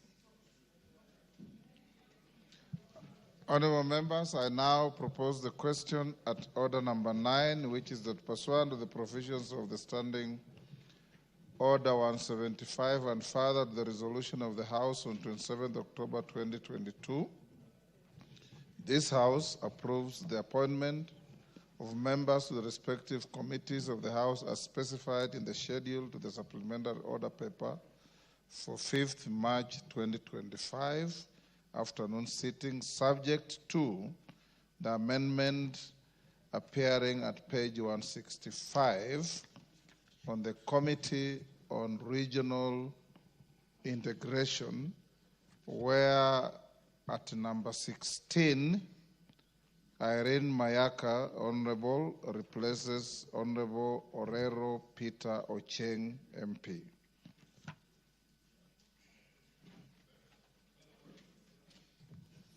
Order, Honorable Okoyo. You know the procedure. You remain on your seat until you are given an opportunity. That's when you stand up. You can't be so presumptuous that whenever you want to speak, you will speak. What's your point of order? Thank you, Mr. Speaker. I rise on Standing Order 216.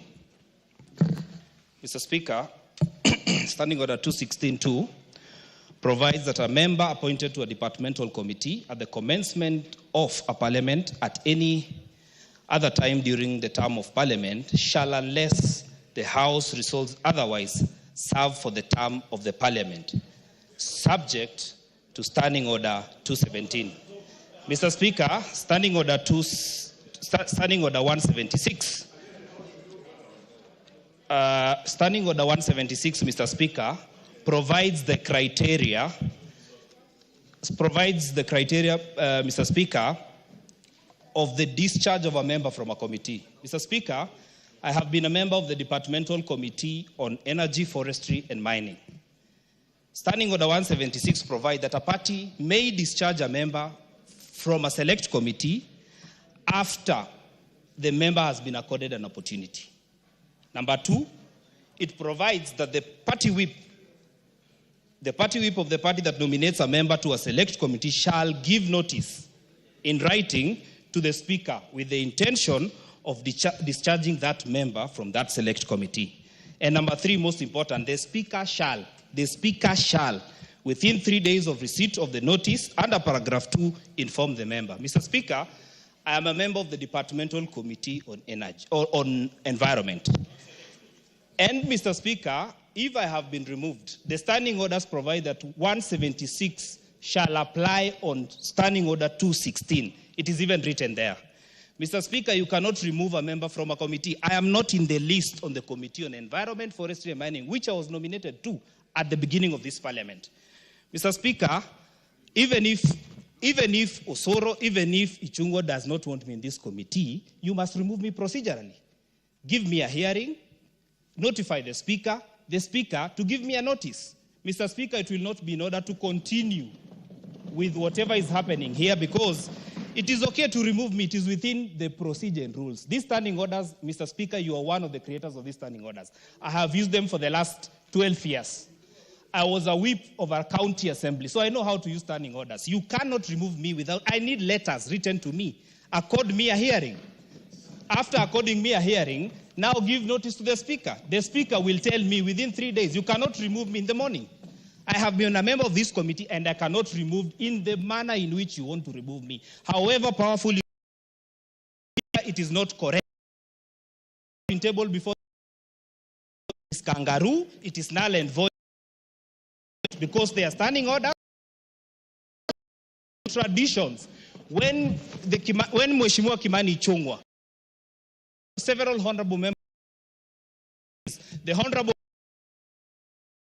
wrote members, and apart from that, directly to the Speaker. So be removed from us, and the Speaker cannot oversee my removal from a committee, a departmental committee, without me being discharged by my political party. And Mr. Speaker, because you are the Solomon of this House, kindly do not proceed with this motion in the state that it is, and it will be a procedural wrong. This is the making of Kimani Ichung'wah, which cannot work in this assembly. Thank you very much. Yes, Majority Leader. Honorable Speaker, the member for Kajiado North is my very good friend. And he served as a member of the County Assembly of Kajiado. And he has clearly read out to us the standing order.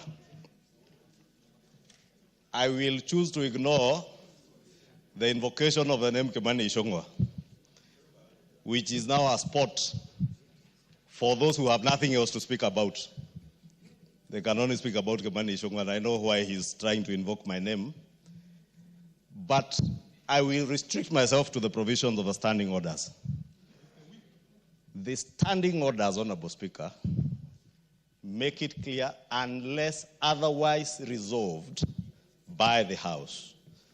Therefore, I would implore on the member for Kajiado North, other than carelessly invoking the name of Kimani Ichung'wah, who is not the majority whip, because the majority whip is called Honorable Silvanus Osoro.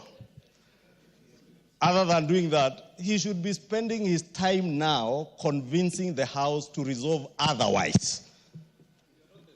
Otherwise, Honorable Speaker, invoking the name of Kimani Ichung'wah to look popular out there, my friend, go and do those things in the County Assembly of Kajiado, not in the National Assembly. Spend your time in the National Assembly discussing matters of greater importance to the people of Kajiado North, who are suffering without roads, whose children cannot even go to school because their member of parliament is busy following people in some other village somewhere.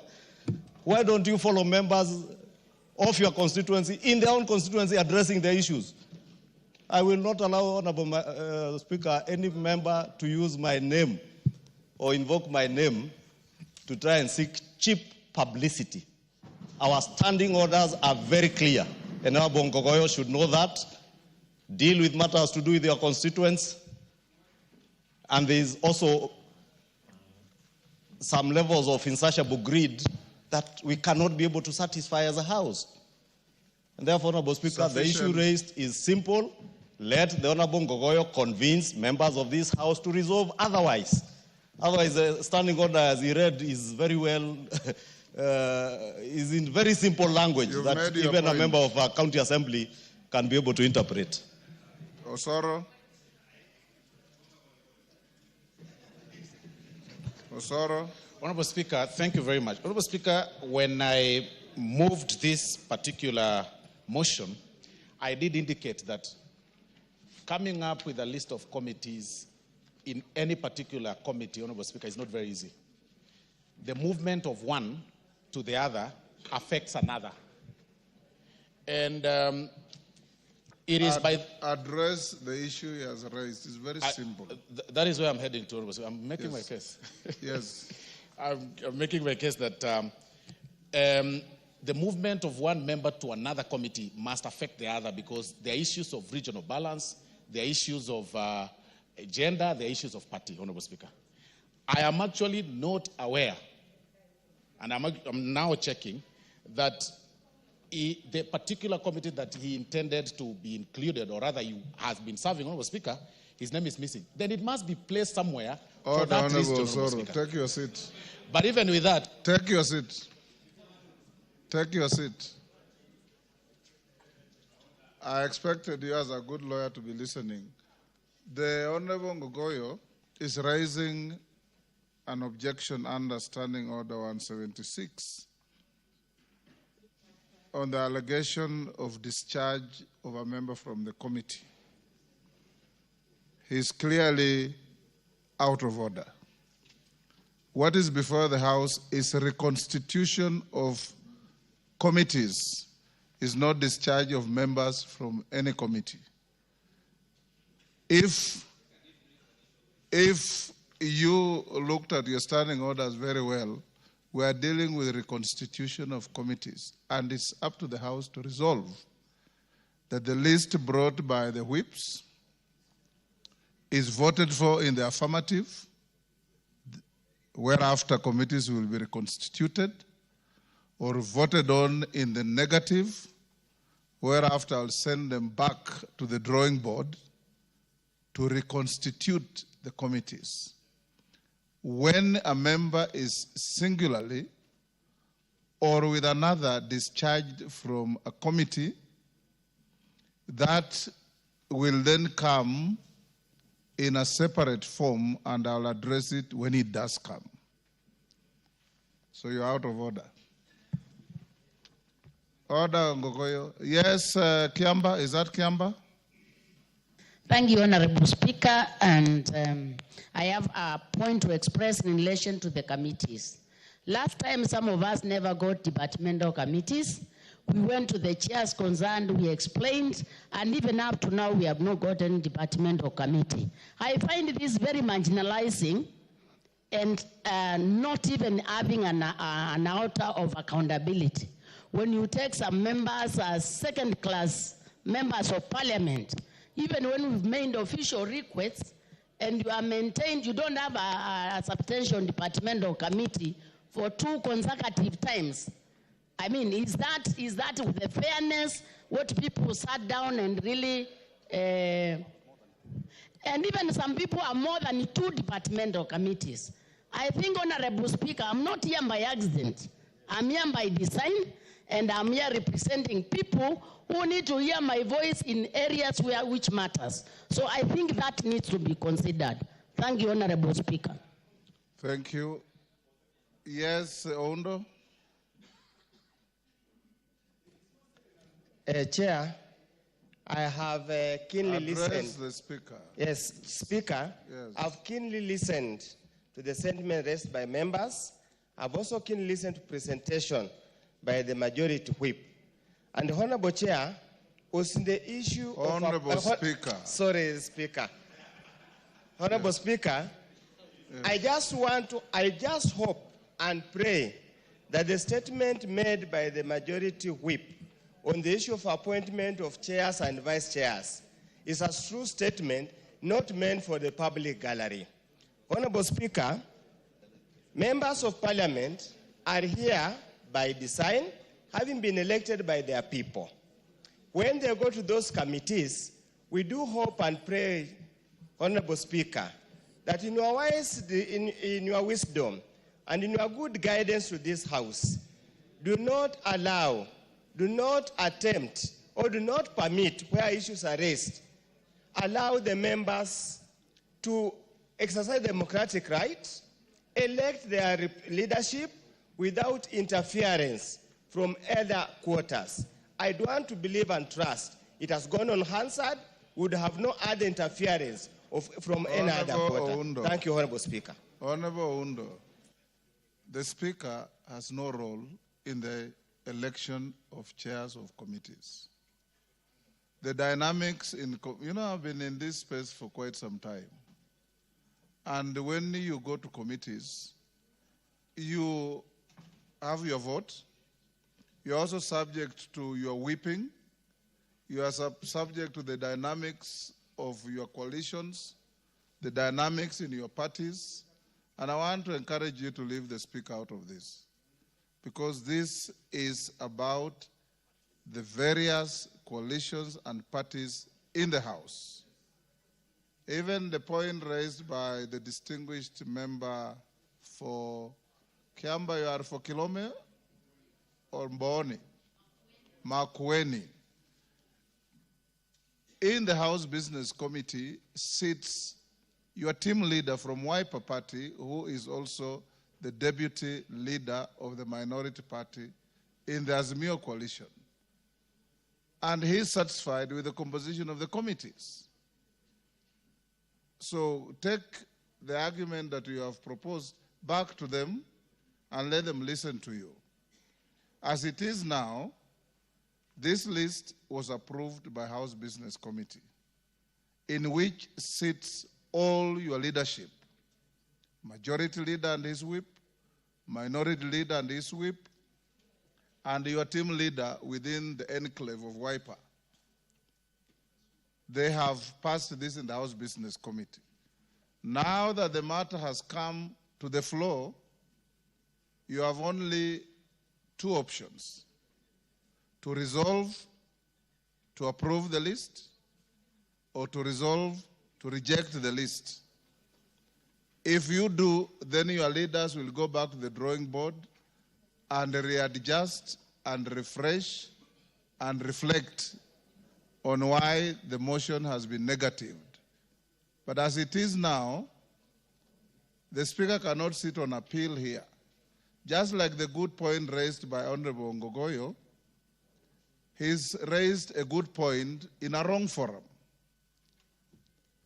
That issue, Honorable Ngogoyo, is if you have been discharged wrongly from a committee, and what is before the House is not a discharge, it's a reconstitution of committees, then I'll listen to you and look at the provisions of Standing Order 176 and give you the due process that you deserve. But as it is now, it is neither here nor there. Yes, Makali Mulu. Yeah, thank you so much, Honorable Speaker. Honorable Speaker, just as you have said, some of us have also been in this space for some time, and I want to say, really, I'm not complaining. For me, a committee is a committee, and once you are there, you serve.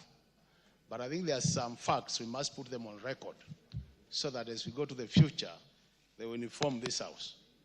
Honorable Speaker, when the whip was moving this motion, the only thing he didn't mention was that there was a consideration because we have a broad-based government now.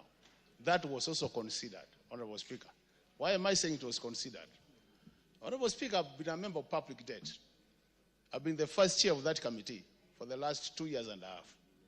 And us as WIPA, we did agree that our members should remain in their respective committees without any movement. And I'm sure my party leader, my leader in the House, Honorable Mbui, that must have been the position. But as you can see, Honorable Speaker, I've been moved to another committee, and I have no complaints. I will serve there faithfully, I can tell you, Honorable Speaker. But I want leaders here to learn. The majority leader of this House in the 12th Parliament was my chairman in the Budget and Appropriation Committee.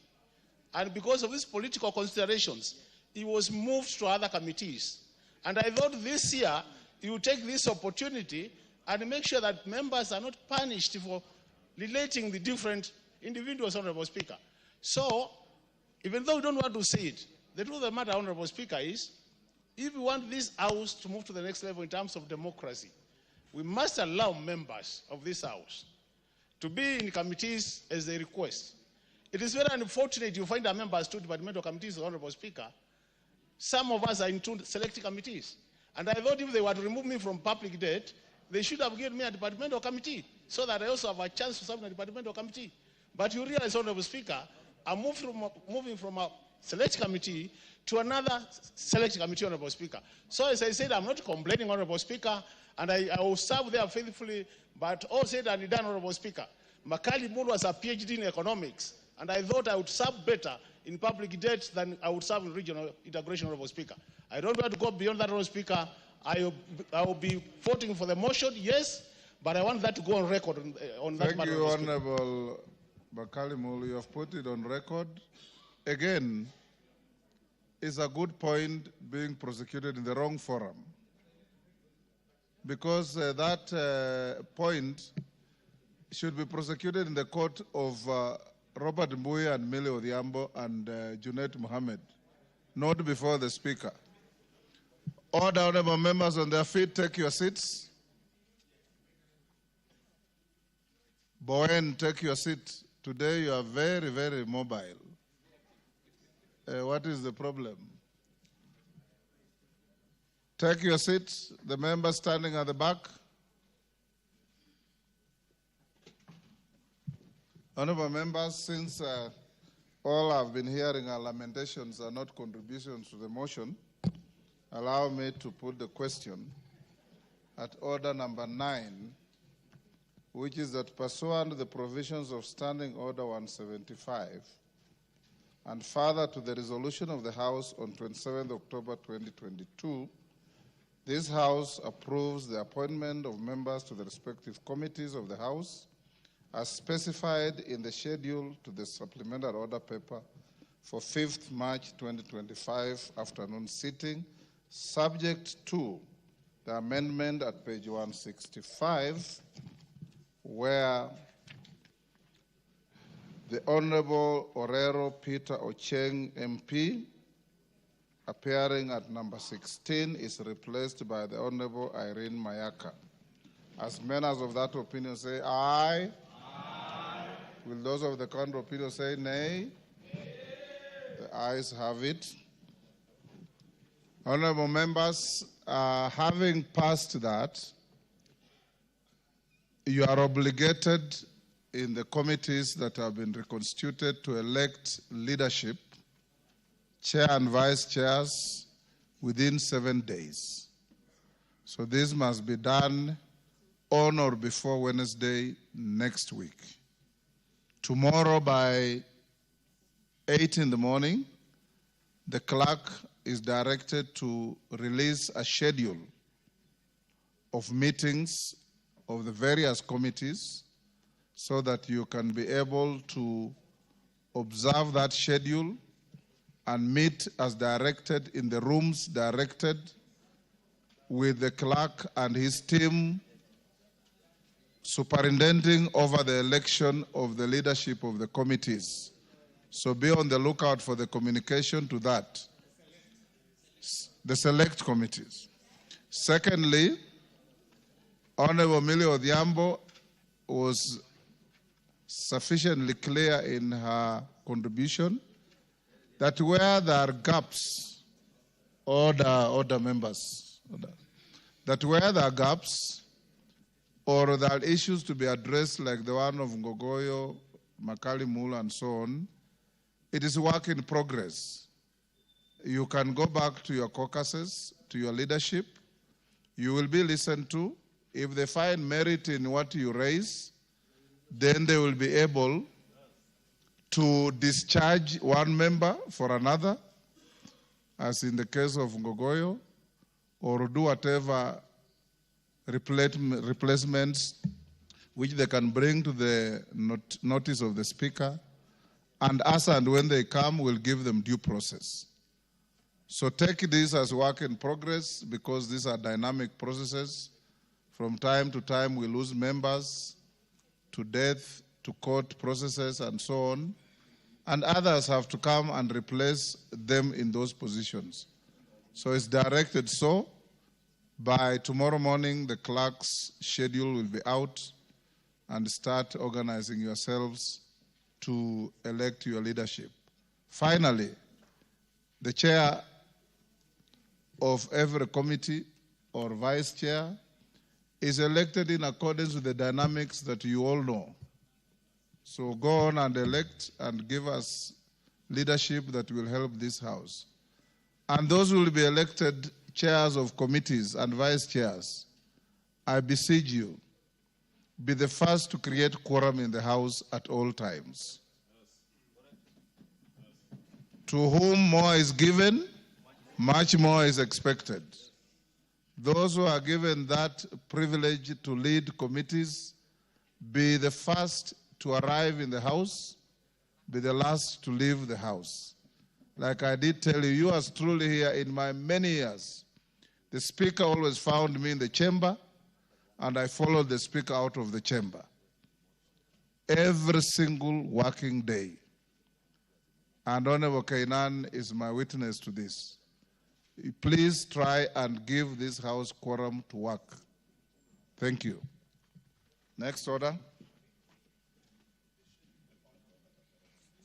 Order number 10, motion, consideration of the 2025 medium-term debt management strategy. This motion will be moved by the chair of the liaison committee, who is the deputy speaker. And we want to thank you for improvising our operations in the absence of the committee, Yes, thank you. for chairing the liaison committee and giving the House progress on our work. Go ahead. Thank you, Honorable Speaker. Honorable Speaker, I beg to move that this House adopts the report of the Liaison Committee on its consideration of the 2025 Medium-Term Debt Management Strategy, laid on the table of this House on Wednesday, 5th March 2025, and pursuant to the provisions of Section 15 of the Public Finance Management Act 2012 and Standing Order 232A 7 and 8. And A, approves the 2025 Medium-Term Debt Management Strategy and makes the policy and financial resolutions contained in this report. Honorable Speaker, let me begin by first thanking the members of the Liaison Committee who processed this medium-term debt management strategy. I must applaud the membership because this was the first time that the members considered the medium-term debt management strategy. In fact, Honorable Speaker, they sat until midnight last night to be able to complete the work together with the Cabinet Secretary of the National Treasury, together with his Principal Secretary and their team. And we also appreciate them. Honorable Speaker, the medium-term debt management strategy is a government policy to document, that guides the debt management for the next financial year, and over the medium term, the medium-term debt management framework assesses the cost and risk elements in the existing portfolio and develops a strategy to minimize those costs and risks in line with the set management objectives. Honorable Speaker, the medium-term debt management strategy has been prepared at a time when the country's public debt has reached 11.2 trillion by January of 2025, which is equivalent to and is 65.7% of GDP. This debt comprises of Kenya shillings 5.93 trillion as domestic debt and Kenya shillings 5.09 trillion as external debt. Honorable Speaker, despite the high level of the debt, which stands at the present value of overall public and publicly guaranteed debt at 63% of GDP.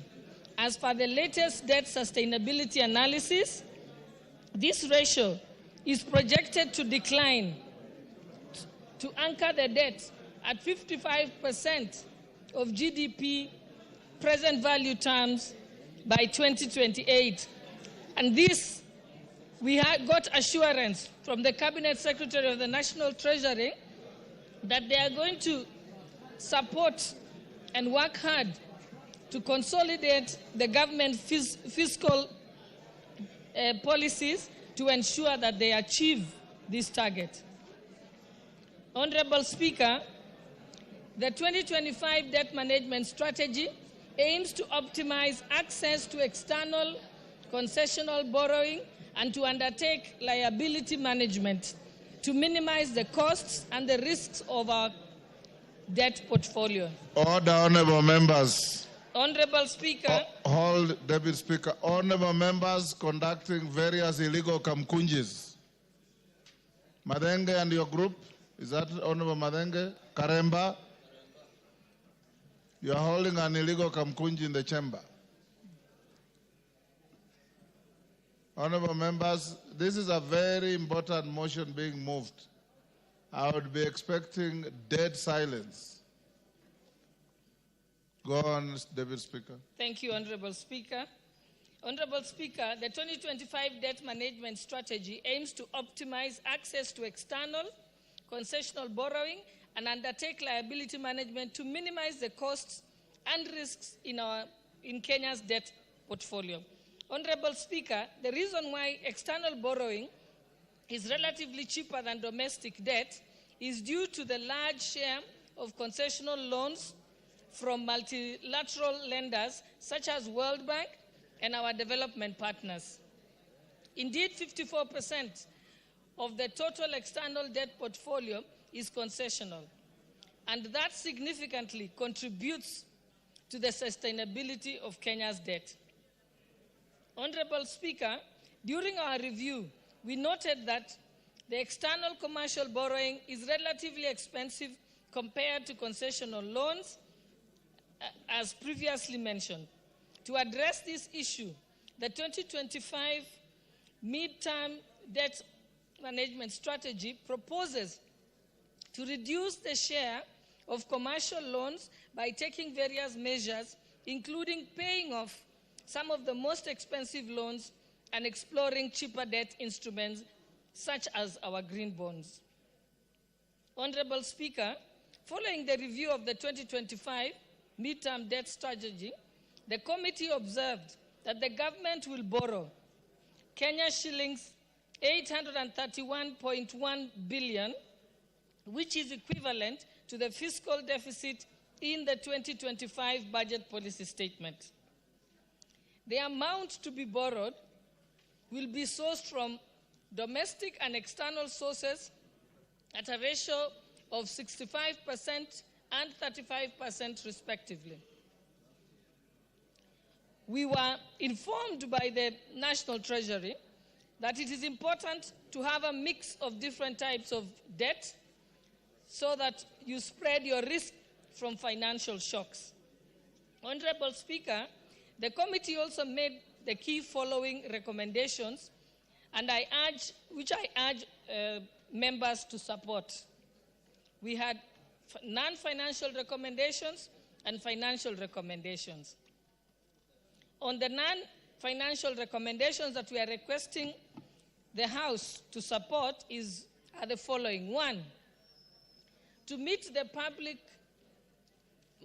Finance Management Act 2012 threshold of the debt to GDP in present value terms to be at 55% by 2028, the Cabinet Secretary, National Treasury and Economic Planning, should publish quarterly reports detailing progress on the fiscal consolidation as outlined in the 2025 budget policy statement. So, honorable members, what we were assured here is currently the National Treasury is operating at 63%, which is above the requirement of the Public Finance Management Act. But they have undertaken that they will reduce it to the requirement of the PFM Act to 55% by the year 2028. And they seek the support of this House as they take the steps to ensure that that happens.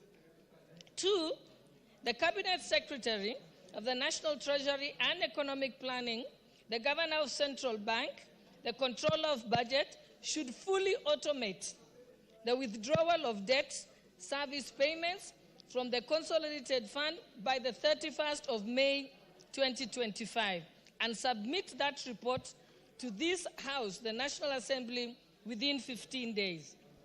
3, that to strengthen the financial controls and ensure accurate and timely public debt statistics and enhance decision-making for greater transparency and accountability, the National Treasury should integrate the public debt management system with the Integrated Financial Management System, also referred to as IFMIS, by the 31st of May 2025, and again submit this report to the National Assembly within 15 days of implementation.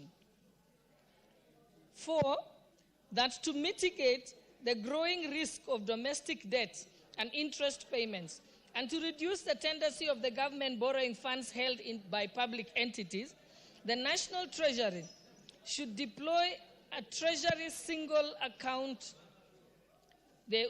also referred to as TSA, for all ministerial departments, parastatals, with public funds by the 1st of July 2025. This will be revolutionary in our financial management, governance, and transparency and accountability, also in our public debt management. And this is the first time this is happening.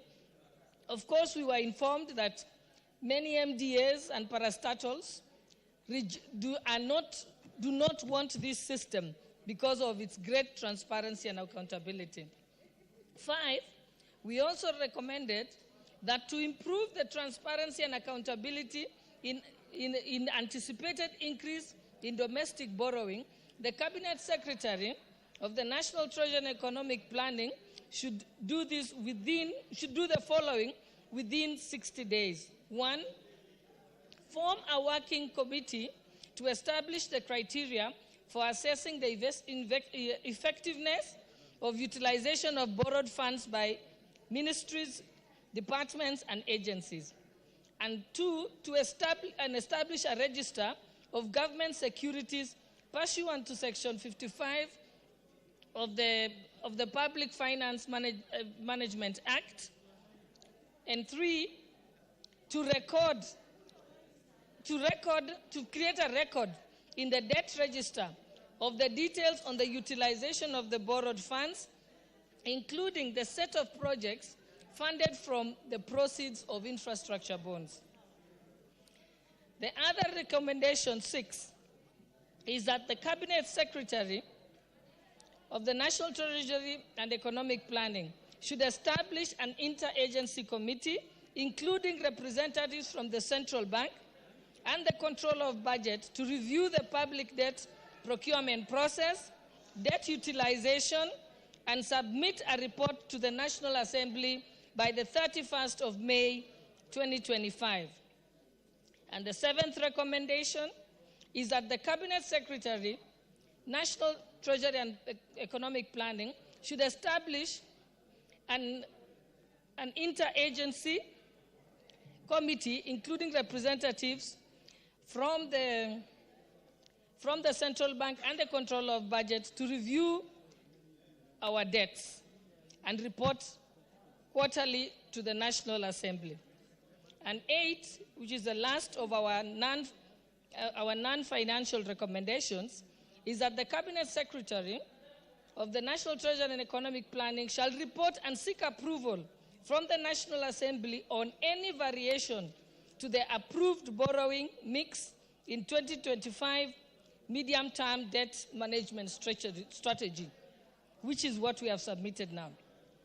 The financial recommendations are as follows, which we are also seeking that this House supports the recommendations by the committee.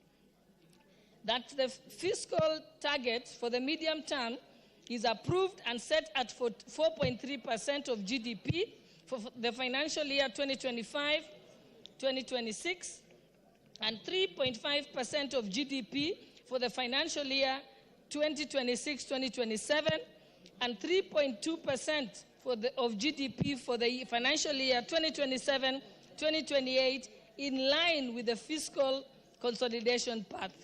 And that the country's borrowing strategy is approved at 35% for net external borrowing and 65% for domestic borrowing as contained in the 2025 medium-term debt strategy. And Honorable Speaker, finally, let me thank the House through you, Honorable Speaker, for giving the Liaison Committee the responsibility of considering the medium-term debt management strategy. It was a unique opportunity for chairpersons of various committees to appreciate the state of the economy regarding the constrained physical space, especially as it affects various programs that require financing in all sectors.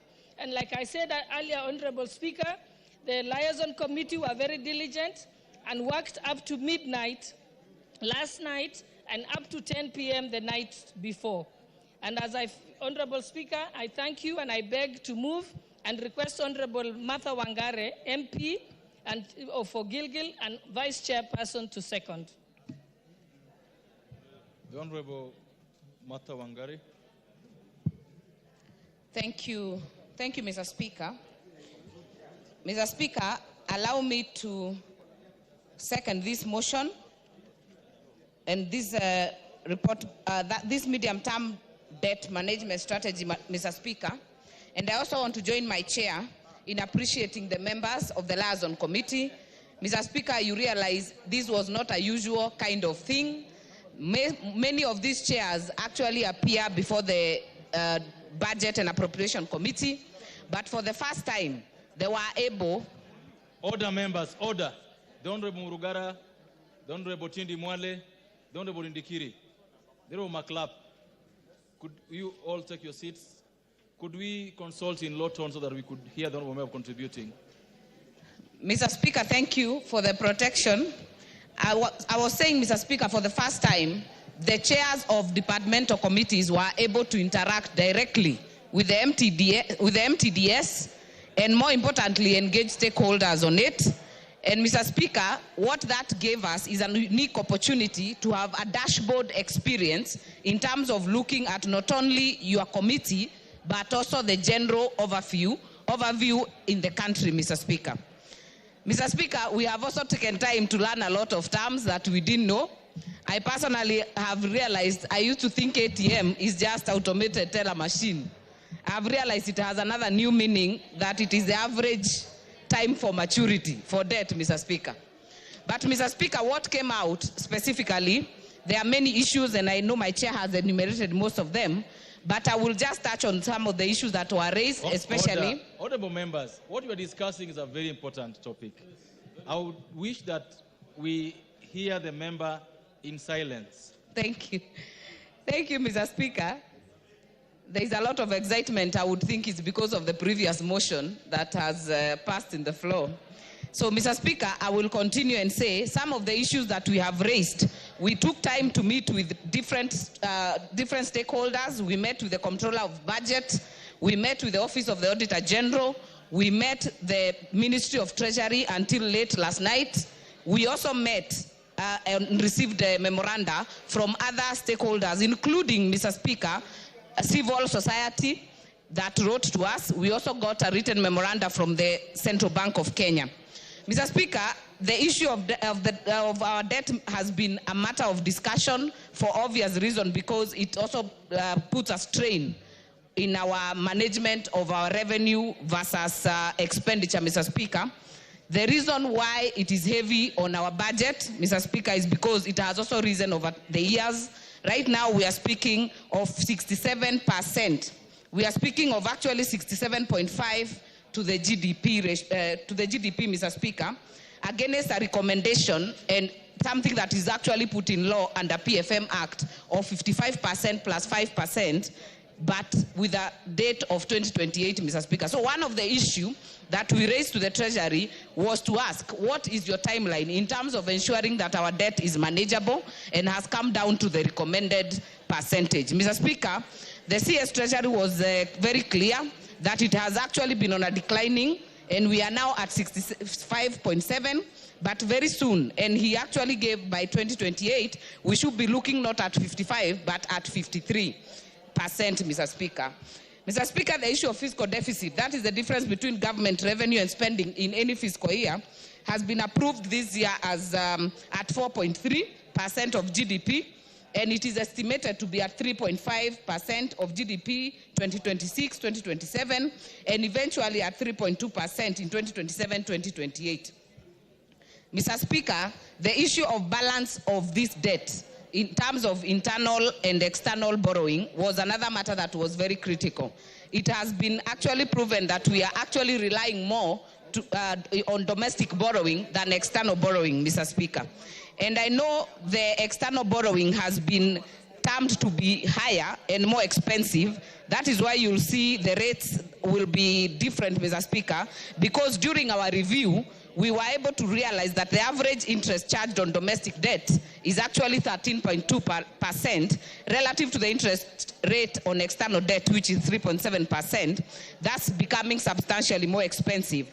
But, Mr. Speaker, the reason why external borrowing is relatively cheaper than domestic is also due to the large share of concessional loans from multilateral lenders, Mr. Speaker, such as the World Bank and our development partners.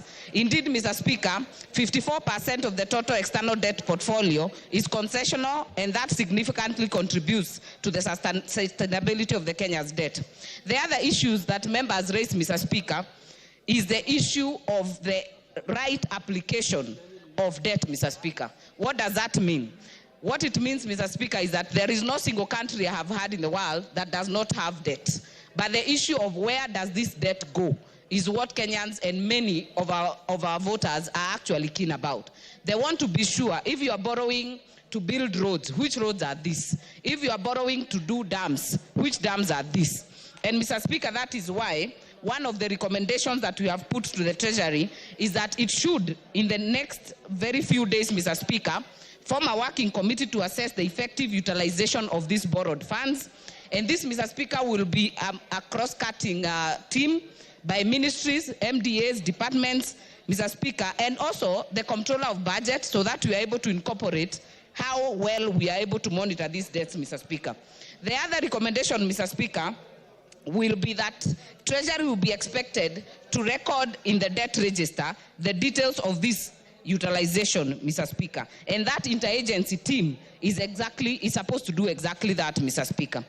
Mr. Speaker, by our engagement to the Comptroller of Budget, a very brilliant lady, Mr. Speaker, we were able to find out that some of our neighboring countries are doing very well in terms of managing their debt and even making this information available, Mr. Speaker, because our Constitution and Article 35 actually ensures that you're able to get this information very easily. So it shouldn't be so hard to know how much are we owing, to which country, and in what terms, Mr. Speaker. And the Comptroller of Budget, Mr. Speaker, in appearing before us, was able to give us a very interesting, in fact, she had just come from Tanzania, and she told us that in the United Republic of Tanzania, it was observed that the country has implemented an advanced and fully functional automated debt management systems integrated with cash management system. Mr. Speaker, I think sometimes as a country we get jittery in terms of getting efficiency, because I think we have the brains, we have the know-how, and we know what to do, Mr. Speaker. That we should have an automated debt management integrated together with IFMIS, Mr. Speaker. This shouldn't be so hard to ensure efficiency and to ensure that we are able to move properly so that we can account for our debt shilling by shilling. Mr. Speaker, the other issue that she told the committee is that Tanzania has also achieved a single treasury account. And Mr. Speaker, what a single treasury account means, it means that you are able to track the monies better instead of having multiple accounts across the place, Mr. Speaker. And Mr. Speaker, I know there has been debate, especially on the 222, that is the e-citizen, Mr. Speaker, and the one pay bill that is for government, Mr. Speaker. But that, Mr. Speaker, is a medium. It is not the account. The issue would have to one single treasury account, then we'll be able to track our monies and be able to see exactly where our debt is going. Mr. Speaker, I know time is limited and I see my light is on, but I would like to also appreciate our Parliamentary Budget Office, Mr. One more minute. Yes, just to wind up. Our PBO, Mr. Speaker, that is Parliamentary Budget Office, is quite key. And Mr. Speaker, even when we were doing these appearances, we were able to get staff members from Treasury, from the Parliament of Zimbabwe, actually benchmarking to find out how we do it, Mr. Speaker. So I want to appreciate all the teams, and Mr. Speaker, appreciate these members that sat long hours to ensure that we are here today. So, Mr. Speaker, thank you for the additional time. I second. Thank you. Honorable members, I now do propose the question that this House adopt the report of the Liaison Committee on its consideration of the 2025 medium-term debt management strategy laid on the table of the House on Wednesday, the 5th March 2025, and pursuant to the provisions of Section 15.4 of the Public Finance Management Act 2012, and standing Order Number 232A, Paragraph 7 and 8, A, approves the 2025 medium-term debt management strategy, and B, makes the policy and financial resolutions contained in the schedule to the order paper.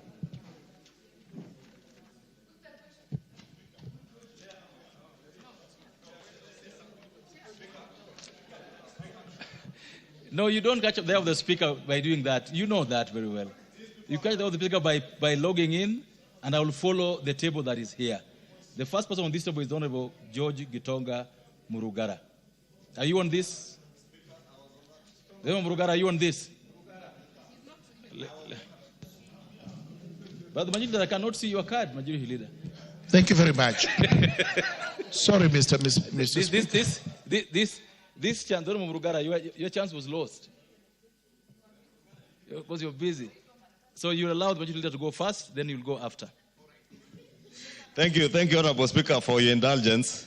The Deputy Speaker is saying I never have a card. I usually have a card, only that because of these crowds that were crowding here, I don't know who took the card. Honorable Speaker, I rise to support this motion on the adoption of the medium-term debt management strategy. And particularly, Honorable Speaker, I want to speak to a few things, policy propositions or policy resolutions that the committee has noted, which I fully concur with. And one is on automation, Honorable Speaker.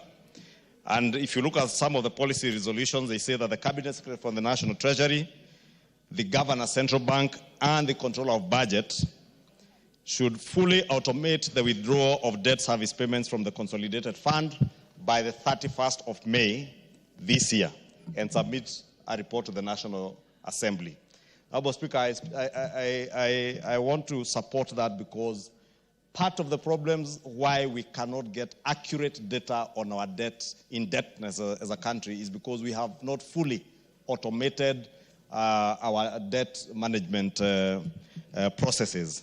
Therefore, if you look at that together with the other proposal there, that in order to strengthen financial controls, we ensure accurate and timely debt management statistics and enhance decision-making for greater transparency and accountability.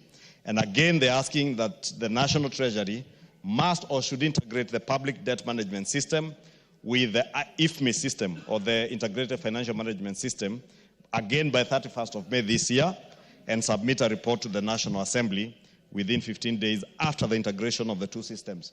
Honorable Speaker, it's become customary for this House to pass policy resolutions for enactment or for implementation by the National Treasury, and most of which they tend to ignore. And I want to tell them, Honorable Speaker, from these policy resolutions, there is reason and need to automate all our systems. And the integration of the IFMI system and the debt management system is critical in ensuring that we have accurate, timely data on our total indebtedness as a country. And at the same time, Honorable Speaker, in that the automation of the debt payment systems from the Consolidated Fund Services, so that at any one particular time, at the touch of a button, any officer in Treasury, at the request of the National Assembly or indeed any other oversight authority, can be able to tell how much has been paid out of our consolidated fund towards debt settlement, how much do we expect to pay in terms of the interest that we are servicing for debt, Honorable Speaker, and all these things will be possible with automation. Honorable Speaker, the third thing that I want to speak to is a question of the single treasury account. And again, I note, Honorable Speaker, the committee has proposed that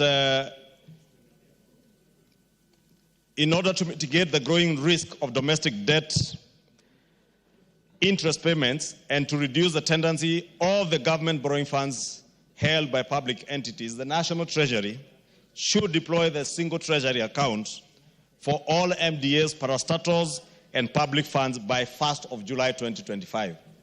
Honorable Speaker, allow me to speak to this in relation also to a directive that His Excellency the President gave during the State of the Nation address last year.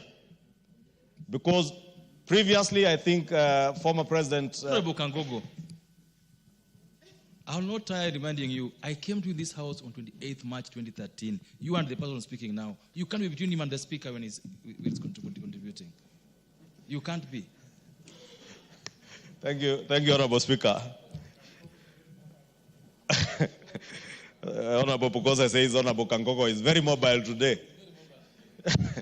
I do not know whether there are cows that have disappeared somewhere in Marakwet East. Honorable Speaker, I was saying, I think during the last Parliament, the then President Uhuru Kenyatta, at one point also directed that the National Treasury does actualize the single treasury account, and this never happens. Now it has been done through a resolution of the House that National Treasury has no choice but to actualize the single treasury account. Honorable Speaker, His Excellency the President was saying during the State of the Nation address, directed that by the 30th of April this year, the question of public procurement must be sorted out through e-procurement and ensuring that e-procurement goes of the interruptions. Thank you, Honorable Speaker. 1 minute for the interruptions. I was saying that directive by the President has about another 1.5 months to go. The National Treasury must also, in line with the directive by the President, ensure that e-procurement becomes a reality at the end of this first quarter. And by the time the National Treasury is bringing their annual estimates at the 31st or 30th or thereabout of April, they must also report to the House whether they have made the e-procurement a reality, as they report by May 31st on the automation of the IFMI system and the debt management system, Honorable Speaker, and also the single treasury account, because if there is a place that has become an avenue for corruption, is the question of funds being held by MDAs, ministries, and state agencies going to solicit for bribes, Honorable Speaker, so that they can bank in particular banks. And that is where you find many MDAs, you find them queuing bank managers queuing in state departments and parastatals. Many parastatals are holding huge amounts of money, Honorable Speaker, in bank accounts, earning small interest. And the same money then is given to government in terms of domestic public debt. There is no reason why we should be borrowing. Government should be borrowing its own money, and we must ensure that the single national treasury account becomes a reality, so that even when we borrow money, Honorable Speaker, we are not borrowing our own money. There is absolutely no reason why an MDA should bank in a commercial bank, earn interest of 4-5%, then we go back as government and borrow the same money from the market at 11-12%, Honorable Speaker. It is not right, and we must ensure it does not happen. And I say this, I hope the Cabinet Secretary of the National Treasury, the Honorable John Buddy, who is a former member of the Budget and Appropriations Committee and a former member of this House, is listening to me, and the PS Kipto. They must actualize the single treasury account. The automation that the House is resolving through these policy resolutions must not just be talk and resolutions here, they must be actualized. And may I remind them, as the President directed, by the end of the first quarter, we expect to see e-procurement in place, as was directed during the State of the Nation address. I beg to support. No, before you sit, what will happen to them if they don't do it? Because this is not the first time we have this single account. What will happen to them if they don't do it? Honorable Speaker, it is not up to me to say what will happen to them if they do not do. But if the appointing authority has publicly pronounced itself... No. This is now going to be a House and resolution. The House resolutions, yes, Honorable Speaker, are in writing. These resolutions are given to the National Treasury upon approval by the House. When they receive them, they will know they can start counting days to the 31st of May and July for the actualization of the single treasury account. If they do not do it, then they will know that we have teeth to bite.